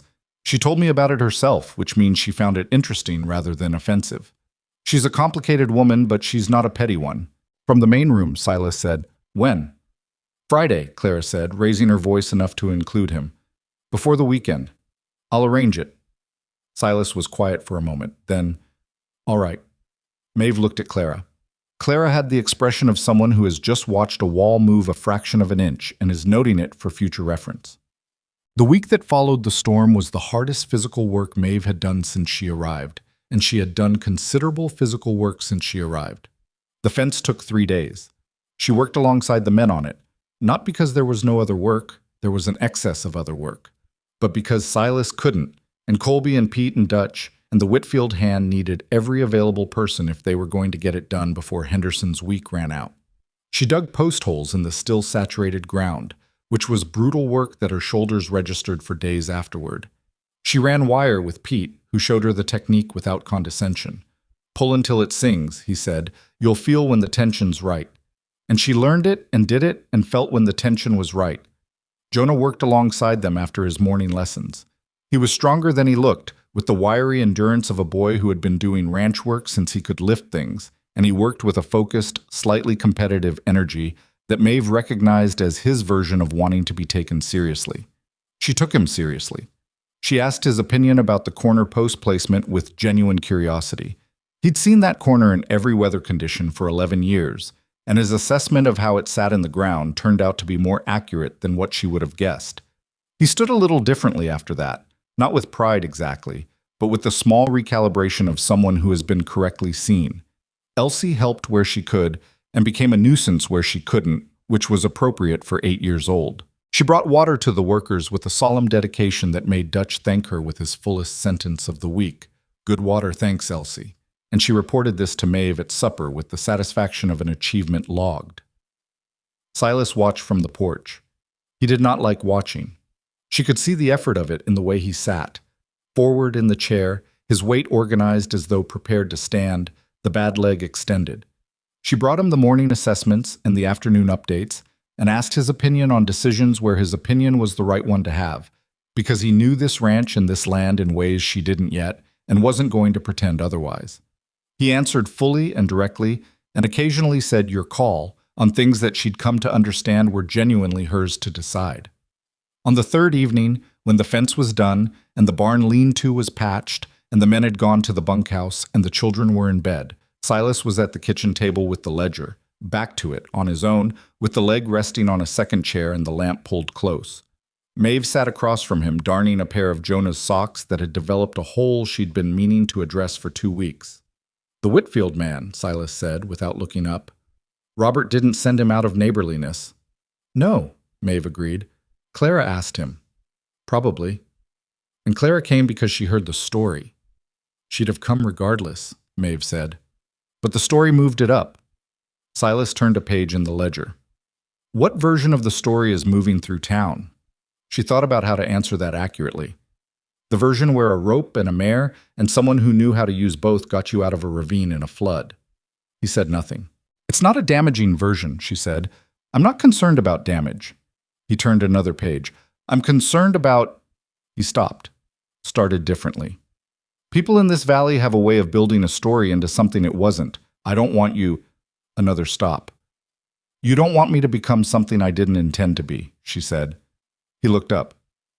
Yes. She set the darning down. Silas, what happened is what happened. I can't undecide it, and I wouldn't if I could. What people do with the telling of it isn't something either of us can manage. I know that. Then what are you actually worried about? He looked at her for a moment.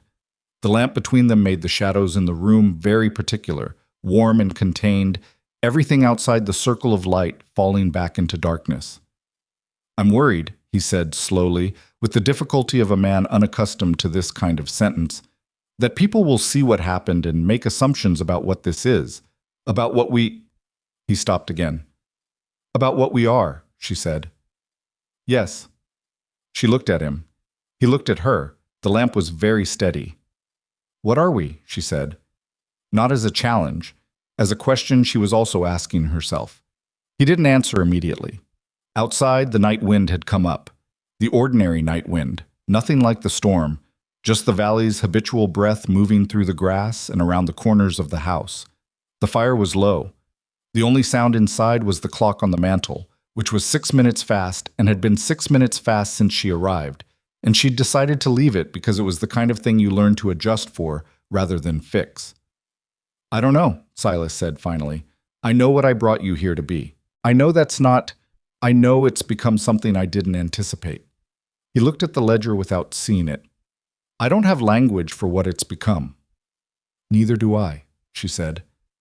I think that might be all right for now. He looked at her. Something in his expression had changed. The guard that he maintained even in their most direct conversations had shifted somehow, not dropped, but repositioned, and what was behind it was something much more uncertain and much more genuine than the careful competence he usually showed. You're not what I expected, he said. Neither are you, she said. He looked back at the ledger. She picked up the darning. They sat in silence for a while, and it was the kind of silence that had weight to it.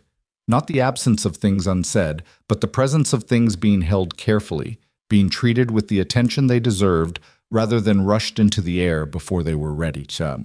Friday arrived, and with it Clara and the visit to the Tillman and Henderson wives, which went better than Maeve had expected and not quite as smoothly as Clara had projected, which made it a realistic outcome. Nora Tillman received them in a parlor that reflected her particular version of frontier prosperity. Not lavish, but deliberate, every choice a statement about the kind of woman she intended to be understood as. She was in full control of herself and the room and possibly several adjacent rooms, and she looked at Maeve with the clear-eyed assessment of someone picking up a prior conversation where she'd left it. Miss Holloway, she said. Mrs. Tillman, Maeve said. It's Mrs. Mercer, technically. Or it will be. She said this without drama because it was accurate and because ambiguity about her status in this room was not going to serve the purpose of the visit. Something moved across Nora's face. Surprise, recalculation, and then something that resolved into something closer to respect than Maeve had seen from her before. Is it? She said. Not a question exactly. The arrangement was always that, Maeve said. I thought it was worth being plain about. Nora looked at her for another moment, then looked at Clara. You've been coaching her, she said. I've been talking to her, Clara said. There's a difference. Nora turned back to Maeve. The coordinated market date would benefit all three operations, Maeve said. The calculation is straightforward. We can walk through it if you'd like. I'd like, Nora said, and sat down and gestured to the chairs, and the meeting became what it was supposed to be. Margaret Henderson was easier, practical in the way Clara had described, focused on outcomes, uninterested in the social dimensions of the conversation. She asked 3 specific questions about timing and logistics, got 3 specific answers, and said she'd talk to her husband that evening. On the ride back, Clara said, You told Nora Tillman your name.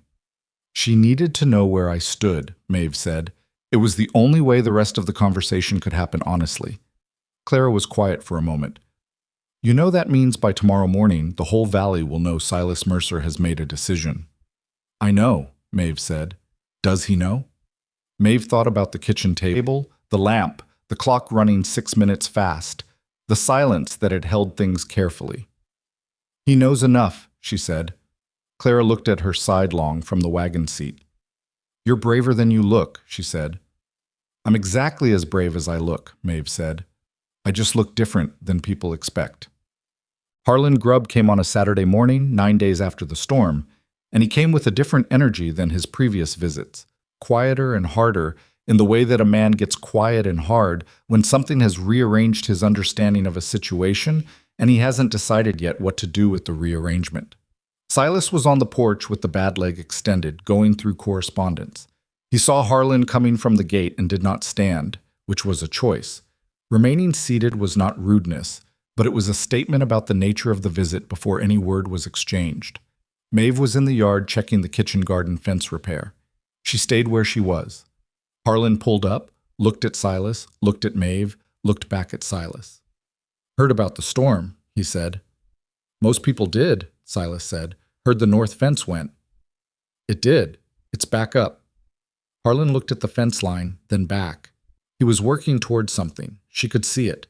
The particular forward and back motion of a man constructing an approach he hasn't fully assembled yet. "Heard some other things," he said. "Likely," Silas said. A pause. Harlan's eyes moved to Maeve again. She was holding a fence post and looking at him with the flat, unconcerned attention she'd given him on the platform the day she arrived. He looked away first, which she noted and which she knew he noted her noting. "The water claim," Harlan said, "on the South Creek. What about it?" "I've been looking at that survey again." He said this with the particular difficulty of someone conceding a position they'd held with more conviction than the facts warranted. "My man may have miscalculated." Silas said nothing. He waited with the patience of someone who understands that silence is often the most effective response to a partial concession. "I'll pull the markers," Harlan said. "They've been pulled," Silas said. "Your man Reeves pulled them the day he staked them." Harlan's jaw tightened. He absorbed this. "Right," he said. Another silence. Harlan sat on his horse in it, and Silas let him sit there, and Maeve went back to looking at the fence post because watching Harlan Grubb have a difficult morning felt like something that didn't require her full attention. "The fence repair," Harlan said finally. "If you need lumber, I've got standing timber on the east section I'm not using." This was the thing she hadn't expected. She looked up. Silas looked at him for a long moment. Whatever calculation was happening behind his eyes was not visible on his face. "Why?" he said. Not aggressive, just direct. Harlan didn't answer immediately. He looked at the yard, at the repaired fence, at the patched barn lean-to, at the general evidence of a property that had taken a significant hit and was standing up from it. He looked at Maeve, who was watching him now, without apology. He looked back at Silas. "Your fence goes, my cattle wander your land," he said. It was a practical answer, and it was a true one, and they both knew it was not the whole answer. He seemed to know they knew. "That's all." "I'll send Pete to look at the timber," Silas said. "If it's usable, I'll pay a fair price." "I'm not," Harlan started. "I'll pay a fair price," Silas said again, and the steadiness in his voice was its own kind of statement. Not charity in either direction, not the complicated territory of obligation, just a transaction between neighbors who had agreed to be, for the moment, only that. "That's how this works." Harlan looked at him. Then he nodded once, short, and not warm, but not hostile, and turned his horse and rode back toward the gate. Maeve watched him go. She waited until he was past the property line. "That was unexpected," she said. "Not entirely," Silas said. He was looking at the correspondence in his hands, but not reading it. Harlan watches how things go. The storm changed what he was watching. The story that's moving through the valley. "Partly," Silas said. He looked up. "Partly the fact that this ranch is standing up and it didn't collapse. That means something to a man like Harlan, even when he doesn't want it to." He looked back at the page. "He'll be a problem again. This isn't a conversion, but he'll be a different kind of problem." "I can work with a different kind," she said. The corner of his mouth moved. "I know you can," he said. She went back to the fence post. The sun was past its peak, and the afternoon light was the warm, horizontal light that made everything in the yard look more solid than it had in the morning. The buildings, the mended fences, the ground that was drying back to something recognizable after the storm's transformation. The three hands were moving across the far pasture on some task she could see but couldn't quite make out from here. Three figures in the distance doing the ordinary work of the day. Jonah came around the corner of the barn with a hammer and a bucket of nails, because Jonah had started doing this, appearing with what was needed before anyone had to ask. He set the bucket down near her post and crouched and looked at the ground near the base of it. "The anchor's soft," he said. "You need to go 2 inches deeper on the east side." She looked at the ground. He was right. "Show me," she said.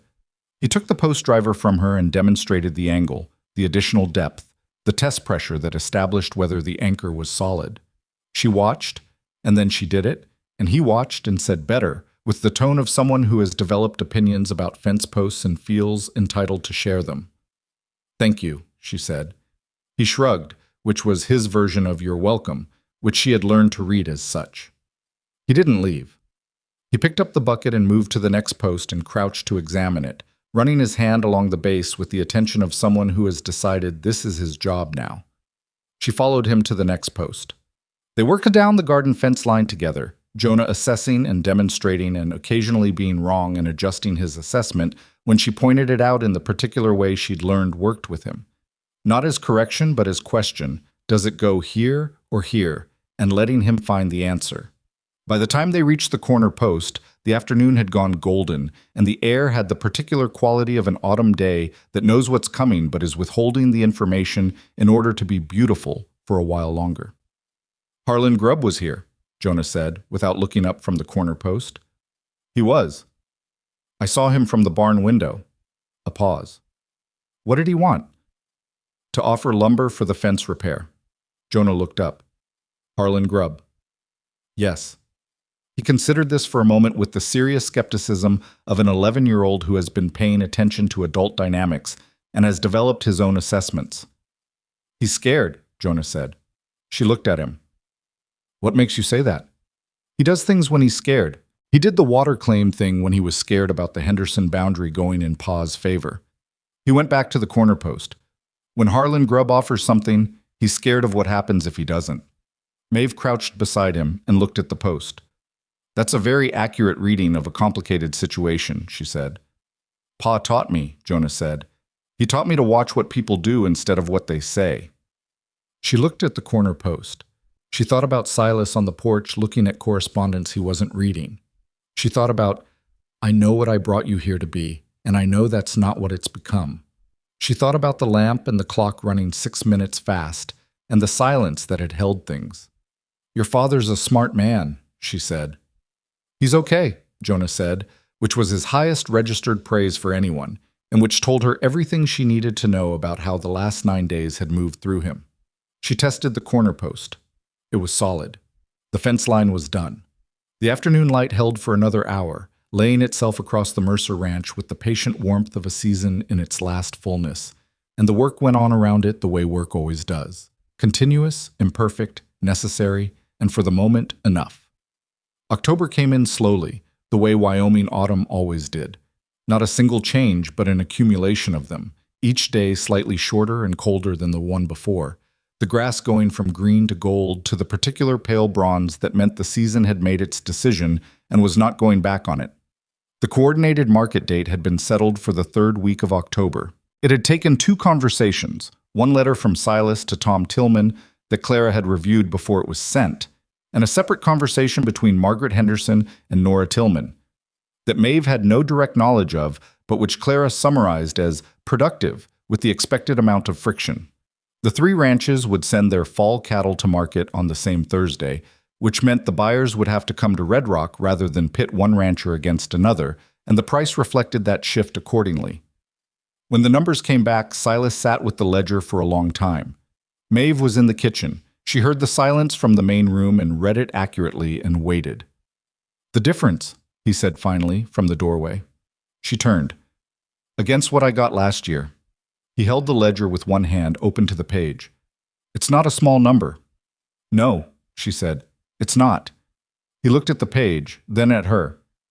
"The coordinated market was your idea." Clara helped. "It was your idea," he said again, with the deliberateness of someone making sure credit lands where it belongs, not because he needed to say it, but because she needed to hear it said plainly. "I want that to be clear." She turned back to the stove. "It's clear," she said. But she was quiet for a moment afterward, and the quiet had something in it that she wouldn't have been able to name 3 months ago. Something that felt tentatively and without fanfare like being known. Not the performed knowing of people who tell you they understand you, the actual thing. Being seen doing what you do and having someone say, "I see it. I see you doing it." It was not a small thing. She had never had it before, not completely. She didn't say any of that. She stirred what was on the stove and let the silence be what it was.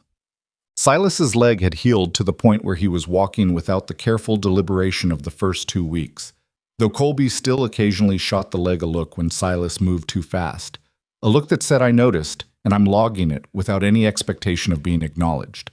Silas moved through the ranch with something that was almost his former ease, and the almost was only visible if you'd been watching closely for 2 months, which Maeve had. She'd been watching a lot of things closely. She knew which of the hands ate fastest and which lingered over coffee. She knew the particular way the barn door swung in north wind versus south. She knew that Dutch had a daughter in Kansas he wrote letters to every 2 weeks but never spoke of. She knew the sound the gray mare made when she was pleased versus tolerating. She knew that Jonah did his best thinking with his hands busy, and that Elsie processed things overnight and arrived at conclusions in the morning with a completeness that made the conclusion seem obvious, though they hadn't been the night before. And she knew Silas, not fully, because Silas Mercer was not a man who gave himself fully to any knowing, and she'd come to understand that this was not evasion, but genuine privacy. The privacy of a person who has learned that the interior life is one of the few things that belongs entirely to you and should be protected accordingly. She knew him at the edges where he allowed it, the way he went quiet when something mattered more than he was saying, the way his hands stilled when he was making a decision, the way he looked at his children sometimes in the evenings when he thought nobody was watching, with a love so comprehensive it had no room for expression and so simply stayed there, resident in him, enormous and ungainly and real. She knew these things, and she had stopped being surprised that she knew them, which was itself a kind of information. The morning of the market day, something happened that she hadn't prepared for. She'd been up before everyone, the usual routine, the fire, the coffee, the beginning of the day, when she heard Elsie on the stairs. Not the creak of someone coming down for breakfast, the specific hesitation of someone stopping partway, sitting down. She found Elsie on the fourth stair in her nightgown with her knees pulled up, and her face doing the complicated work of someone trying to contain something that was not staying contained. Maeve sat down beside her on the stair. The step was narrow for two people. She didn't say anything because sometimes the kindest thing was silence that offered company rather than questions that demanded response. After a while, Elsie said, "My ma liked market day." Maeve was still. She used to get up early and make something special for breakfast. She said it was a celebration. Elsie's voice was steady in the way that children's voices go steady when they've already done the crying somewhere private. She said the ranch earned it, and so did the family. "That sounds like her," Maeve said. She had enough of a picture of Elsie's mother by now, assembled from these small offerings the children gave without quite knowing they were giving them, to say this honestly. "I didn't want to forget it," Elsie said. "I've been thinking about it all week, that I didn't want today to go by without—" She stopped. Her jaw tightened in the way that meant she was doing the work of not crying. "I don't want to forget the things she did." "You won't," Maeve said. "How do you know?" "Because you've been carrying them this carefully." She looked at the little girl. "Elsie, you've been carrying your mother in you every day since she died. The things she said, the things she did, what she liked, and how she moved through the world. That doesn't go away. That's not the kind of thing that goes away." Elsie looked at her hands. "Do you think she would have—" She stopped, started again. "Do you think she'd be okay with how things are now?" Maeve considered this with the seriousness it deserved. "I think any mother who loved her children as much as yours did would want them safe and cared for and growing," she said. "I think she would want your father not to be carrying everything alone.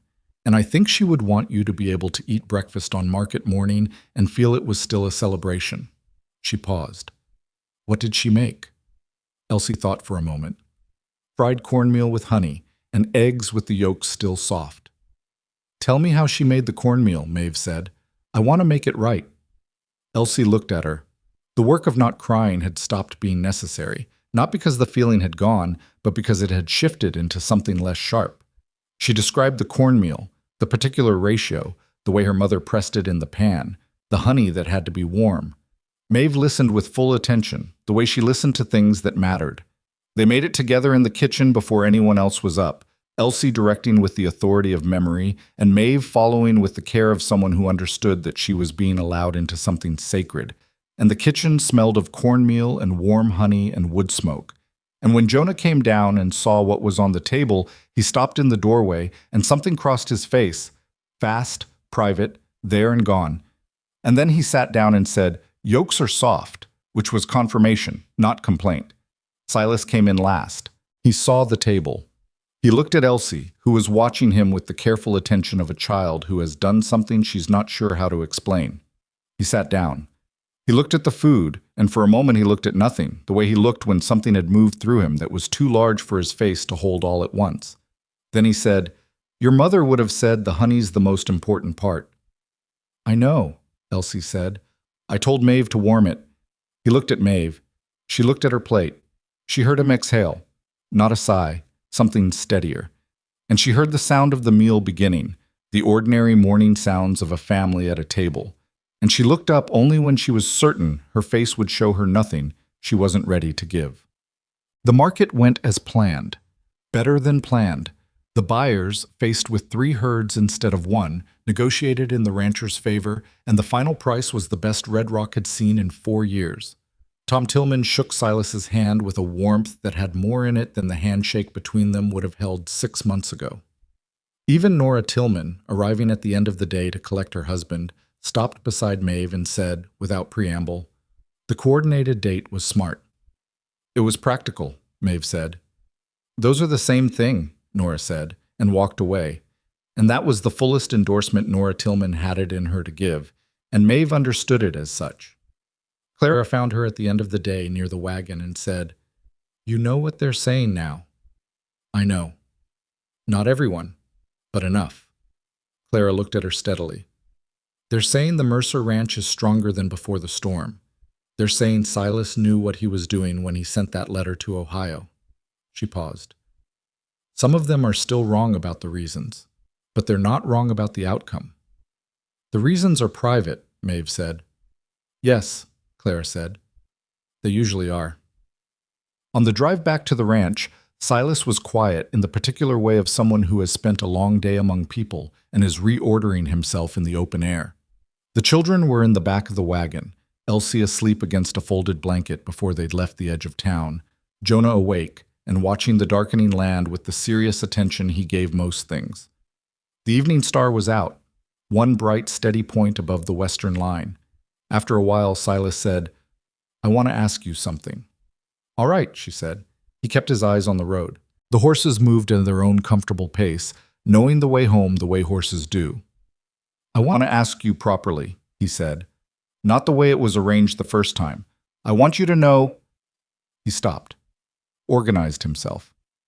"I want you to know the difference between what I'm asking now and what was in that letter, that advertisement." She waited. "The letter was a practical arrangement," he said. "What I'm asking now is not that." He looked at her then, and the evening light on his face showed every line of it, the weathering, the years, the careful guarding that had just, in this moment, stepped aside. "I'm asking because I want to, because I can't. I've run this ranch for 14 months without wanting much of anything beyond the next day's work. And I don't know when that changed. I'm not sure I noticed it changing, but I've noticed where it arrived." She looked at him. "I want you to stay," he said, "not as an arrangement, as a choice. My choice and yours, if you're willing." He held her eyes. "Are you willing?" The wagon moved through the early dark. Elsie breathed slow and even in the back.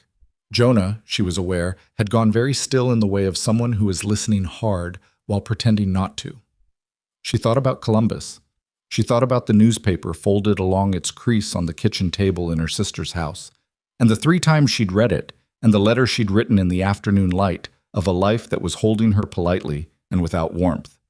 She thought about stepping off a train in Red Rock with 1 carpet bag and being read aloud like evidence. She thought about a cracked window resealed with better putty, a stovepipe that someone had quietly fixed, a child on a stair in her nightgown carrying the weight of memory with more grace than most adults manage, A man lying face down on a ravine's edge in a flood, saying you came out in this with something in his voice. She had understood immediately and not let herself look it directly until now. Yes, she said. I'm willing. He nodded once. He looked back at the road, but his hand moved across the bench seat and found hers in the dark, and she turned her palm up, and he held it with the straightforward, uncomplicated hold of someone who has made a decision and is done second-guessing it, and they drove the rest of the way home in a silence that had nothing missing from it. From the back of the wagon, very quietly, Jonah made a sound that might have been a cough. It was not a cough. They married in November, on a cold, clear Saturday that smelled of coming snow but hadn't committed to it yet. It was a small thing. The justice of the peace from Red Rock, Clara and Robert Whitfield. The three hands, who stood in a row in their good shirts with the collective expression of men who are uncomfortable with ceremonies but understand their importance. Elsie in her best dress, which she had decided needed a ribbon at the last moment and had found one, somewhat inexplicably, behind the kitchen clock. Jonah in the jacket that was slightly too short in the arms because he'd grown 2 inches since spring and nobody had properly accounted for it. The ceremony was brief and plain. Maeve had asked for that. She had no interest in the performance of a thing, only the thing itself. When it was done, and the justice had collected his fee, and Clara had pressed Maeve's hand with both of hers in a grip that said everything she wasn't going to say out loud, and the hands had filed awkwardly back toward the bunkhouse and the freedom of returning to themselves, Elsie appeared at Maeve's elbow and said, with the absolute directness that was her particular gift, "Can I call you Mama now?" Maeve looked at her. Silas, a few feet away talking to Robert Whitfield, had gone still in the way of someone who has heard something and is waiting. "If you want to," Maeve said. "I want to," Elsie said. "I've been wanting to for a while. I was waiting to make sure it was real." "Is it real now?" "You signed something," Elsie said. "That makes it real." Maeve laughed, and it was louder than she intended, which surprised her and apparently surprised Elsie too, who looked pleased by the surprise. "Yes," Maeve said when she'd recovered herself. "It is real now. You can call me Mama." Elsie nodded, satisfied, and went to find whatever she'd done with the ribbon. Jonah, who had been leaning against the porch post with his arms crossed in the posture he'd mostly grown out of but still reached for occasionally, looked at her. "I'm not going to call you Mama," he said. "I know," she said. "I might call you something else." He looked at the yard, at the fence line, at the middle distance. "I haven't decided yet." "Take your time," she said. He looked back at her. "Okay," he said. Something in it was an agreement, and something in it was more than that. Not the end of the resistance, which had mostly dissolved over months of cornmeal measurements and fence posts and being asked his opinion on things that turned out to actually need his opinion. Just an 11-year-old boy who had decided, without making a production of it, that the woman his father married was someone he would choose to have in his life if choosing were the mechanism. Which, it turned out, it was. He pushed off the porch post and went to help Colby with something in the barn that probably didn't need helping with, because that was how Jonah handled feelings, by redirecting them into useful motion. And Maeve watched him go with a fullness in her chest that she'd stopped trying to name precisely because naming it precisely would have made it smaller than it was. Winter arrived in earnest 2 weeks later and settled in with the committed thoroughness of a Wyoming winter, which makes no apologies and offers no false starts. The snow came and stayed.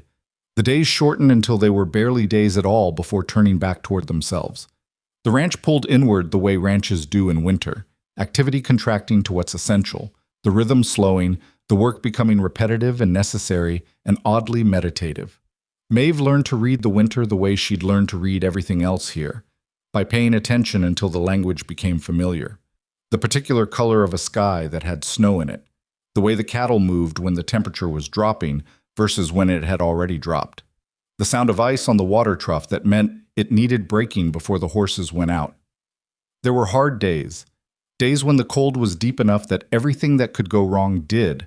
A water pipe that froze and cracked, a section of the bunkhouse roof that needed emergency repair and wind that made the work miserable, a period of 3 days in February when Elsie ran a fever that wasn't dangerous, but felt like it might be at 3 in the morning when it spiked, and Maeve sat by the child's bed with a cloth and a bowl of water and talked to her in the low, steady voice she'd developed for difficult hours. Silas sat with her that night. He didn't sleep and didn't pretend to. He brought fresh water when she needed it and took a turn with the cloth and said very little because there wasn't much to say. And by morning, the fever had broken and Elsie was asking for breakfast.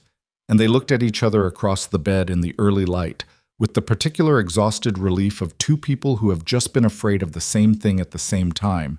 And that shared fear, the realness of it, the fact that it was for the same child, said something about what they had built that no ceremony had managed to say quite so completely. Jonah, that same week, started calling her May. He offered no explanation and no preamble, just used the name one morning at breakfast as though he'd been using it for years, and she received it the same way, and that was that. May. Not Maeve, which was formal.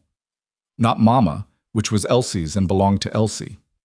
May, which was Jonah's, and was exactly like him, short, direct, personal, offered without ceremony, because ceremony would have made it less true.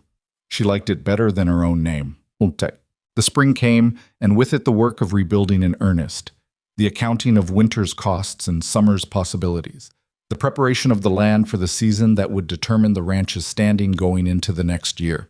It was a different spring than the one before. The fences held. The cattle count was better than projected. The coordinated market arrangement with Henderson and Tillman had continued through the winter as a matter of ongoing conversation rather than negotiation, which was progress of the slow, durable kind. And the town had shifted, not universally. There are always people whose opinions are structural rather than responsive, built into them at a depth that evidence doesn't reach, and Red Rock had its share. Harlan Grubb was not converted. He had, as Silas predicted, become a different kind of problem, less aggressive in his approaches, more careful about his claims, occasionally almost civil in a way that was more unnerving than his open hostility had been. He'd acknowledged the survey on the creek boundary, quietly and without further contest. He'd sold them timber at a fair price, as agreed. He did not go out of his way to be kind, and he did not go out of his way to be cruel, and for Harlan Grubb that was its own kind of adjustment. But the larger shift was real. She felt it in the way Red Rock received her. Not warmly, not uniformly, but with the particular quality of the place that has updated its assessment and is living with the update. People greeted her by name. Margaret Henderson had started seeking her out at the general store to discuss the fall rotation. 3 of the women in town had come to her, separately and without knowing about each other, with problems that were practical in nature but that they'd framed as conversations, because what they actually needed was someone who would think through the problem with them rather than at them. She did that. She was good at it. Clara Whitfield told her on one of her Thursday visits, still regular, still essential, still the conversation that Maeve most relied on for the honest reading of how things were, that what Maeve had done was simply demonstrate competence in a context where people hadn't expected it, and that in a small valley where everyone was watching everyone else, competence was a form of argument that eventually won. It's not exciting, Clara said, but it works. I don't need it to be exciting, Maeve said. I need it to be true. Clara looked at her over her coffee. You know what's changed specifically? What's different about how they see you now versus October? What? They stopped thinking about where you came from, Clara said. In September, when people thought about you, they thought about the train and the carpet bag and Ohio. Now when they think about you, they think about the storm. Or they think about the market price. Or they think about whatever specific thing you did that landed in their particular life. She set down her cup. You've become local. That's what changed. Maeve thought about that for a moment. Local. The word was simple, and it covered something enormous. The whole process of becoming, the slow replacement of outsider with neighbor, the way a place accepts you not because you demanded it, but because you showed up, repeatedly, and did the work that was there to do. I didn't plan it, she said. Nobody plans it, Clara said. That's why it works. On an evening in late April, after supper, and after the children's lessons, and after the hands had gone to the bunkhouse, Maeve and Silas sat on the porch in the cold-going mild air of early spring, each of them with a cup of something warm, both of them looking at the land. The ranch was doing its evening settling. The sounds of animals adjusting to dark, the creak of the barn, the particular quiet of a worked day coming to its end. The fence lines were visible in the last light, running straight across the pasture in the direction she'd helped stake and reset. The kitchen garden, which she'd replanted after the storm took out the first version, had its first green coming up, slow and certain, the way growth comes when the ground is finally ready. "What are you thinking about?" Silas asked. She considered the honest answer. "The fence line," she said. "The east one. I think the third post from the corner is going soft at the base. We should check it before the summer rain." He looked at the fence line in the dusk. "You can see that from here?" "I noticed it this morning. I've been thinking about it since." He was quiet for a moment. "I'll look at it tomorrow. I'll come with you." "I know you will," he said. It was the same thing he'd said to her once before, in a different context, and the way he said it had the same quality. Not the surprised acknowledgement of something unexpected, but the settled reception of something understood. "I know you will, because of course you will. Because that's who you are, and who you are is something I've factored into how I understand this ranch, and this life." She looked at the land. The light was nearly gone, the sky going the deep blue that came before dark, one star visible already above the east ridge. The grass had the particular pale shimmer of late-day light on new growth. Something barely there, something just beginning. She thought about what it had cost to get here. The train, the platform, Harlan Grubb's voice in the afternoon air of Red Rock, reading her arrival as a joke. The cracked window and the cold room and the first night lying awake in a strange house in Wyoming, asking herself whether capable was the same as enough. The 14 pounds of feed that had nearly cost them 3 heifers. The storm and the ravine and the rope and the mare and the 40-minute walk through rain that she had never once, not in any of the difficult months after, regretted. The mistake she'd made with the feed, she'd thought about that one for a long time. Not with the sustained self-punishment of someone who can't move past their errors, but with the honest attention of someone trying to understand what it meant. What it had shown her was that she was fallible in this place in specific ways, that the knowledge she'd brought from Ohio was incomplete and would always be incomplete, and that completion was not the standard anyway. The standard was whether you kept going, whether you learned the particular shape of the next thing that needed learning, whether you were honest about what you didn't know and willing to be taught. She had been willing. That, more than anything else, was what had made the difference. Not the rope in the ravine, though the rope had mattered. Not the market coordination, though that had mattered too. The willingness to be a person still in the process of becoming something. Not finished, not correct, not the idealized version of herself she might have tried to present if she'd been less tired and more strategic. Just willing. Willing to be seen failing at the stovepipe and getting the girth wrong and misreading a number in poor light. Willing to sit in a barn at 3 a.m. with a sick heifer and call it part of the work. Willing to ride out into a storm because no one else was going to. That was what it had taken. And the strange thing, the thing she could see clearly now that she was far enough from the beginning to have perspective, was that it had also been what she'd had. Not courage exactly, not talent, willingness, and the stubbornness to keep showing up after it cost her. From inside the house, she heard Elsie call something, her voice carrying the specific tone that meant she'd found something interesting and wanted a witness. She heard Jonah's response, muffled through the wall, and then the sound of feet on the floor, and then both of them quieter, whatever the discovery had been absorbed into the evening. "They're all right," Silas said. "They are," she said. He looked at her sidelong. "Are you?" She thought about it the way he'd taught her to think about things. Not the reflexive answer, the honest one. "Yes," she said.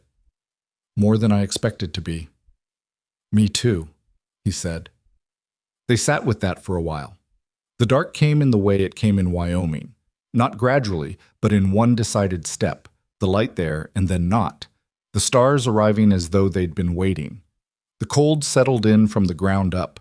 The particular cold of an April evening that knows it's losing to warmth, but isn't finished making the point. She thought about something Clara had said, months ago now, about what it meant to become local. She thought about Jonah saying May for the first time, casual as weather. She thought about Elsie on the stair in her nightgown, carrying her mother carefully, and how that carrying was a kind of love that deserved to be witnessed, and was being witnessed, and would go on being witnessed. She thought about Silas holding her hand in the dark on the drive home from the market. The simple, uncomplicated hold of someone who has stopped treating certainty as a precondition for commitment. She did not think she had found something perfect here. She knew better than that. The ranch would have more storms. Harlan Grubb would find another angle, and they would deal with it. Jonah would grow into a young man with his own complicated grievances about the world, and some of them would be directed at her, and she would have to hold steady through that. The work would be relentless in the way frontier work was relentless, and she would make more mistakes, and the land would not care about any of it. Would continue its enormous, indifferent existence regardless of how the people on it fared. But she had not come here for perfect. She had come with one carpet bag and a willingness to be useful in a place where usefulness meant something, and she had found more than usefulness, more than purpose, more than she'd been honest enough to name in the train car from Columbus. She had found a life that was fully, finally, and without apology hers.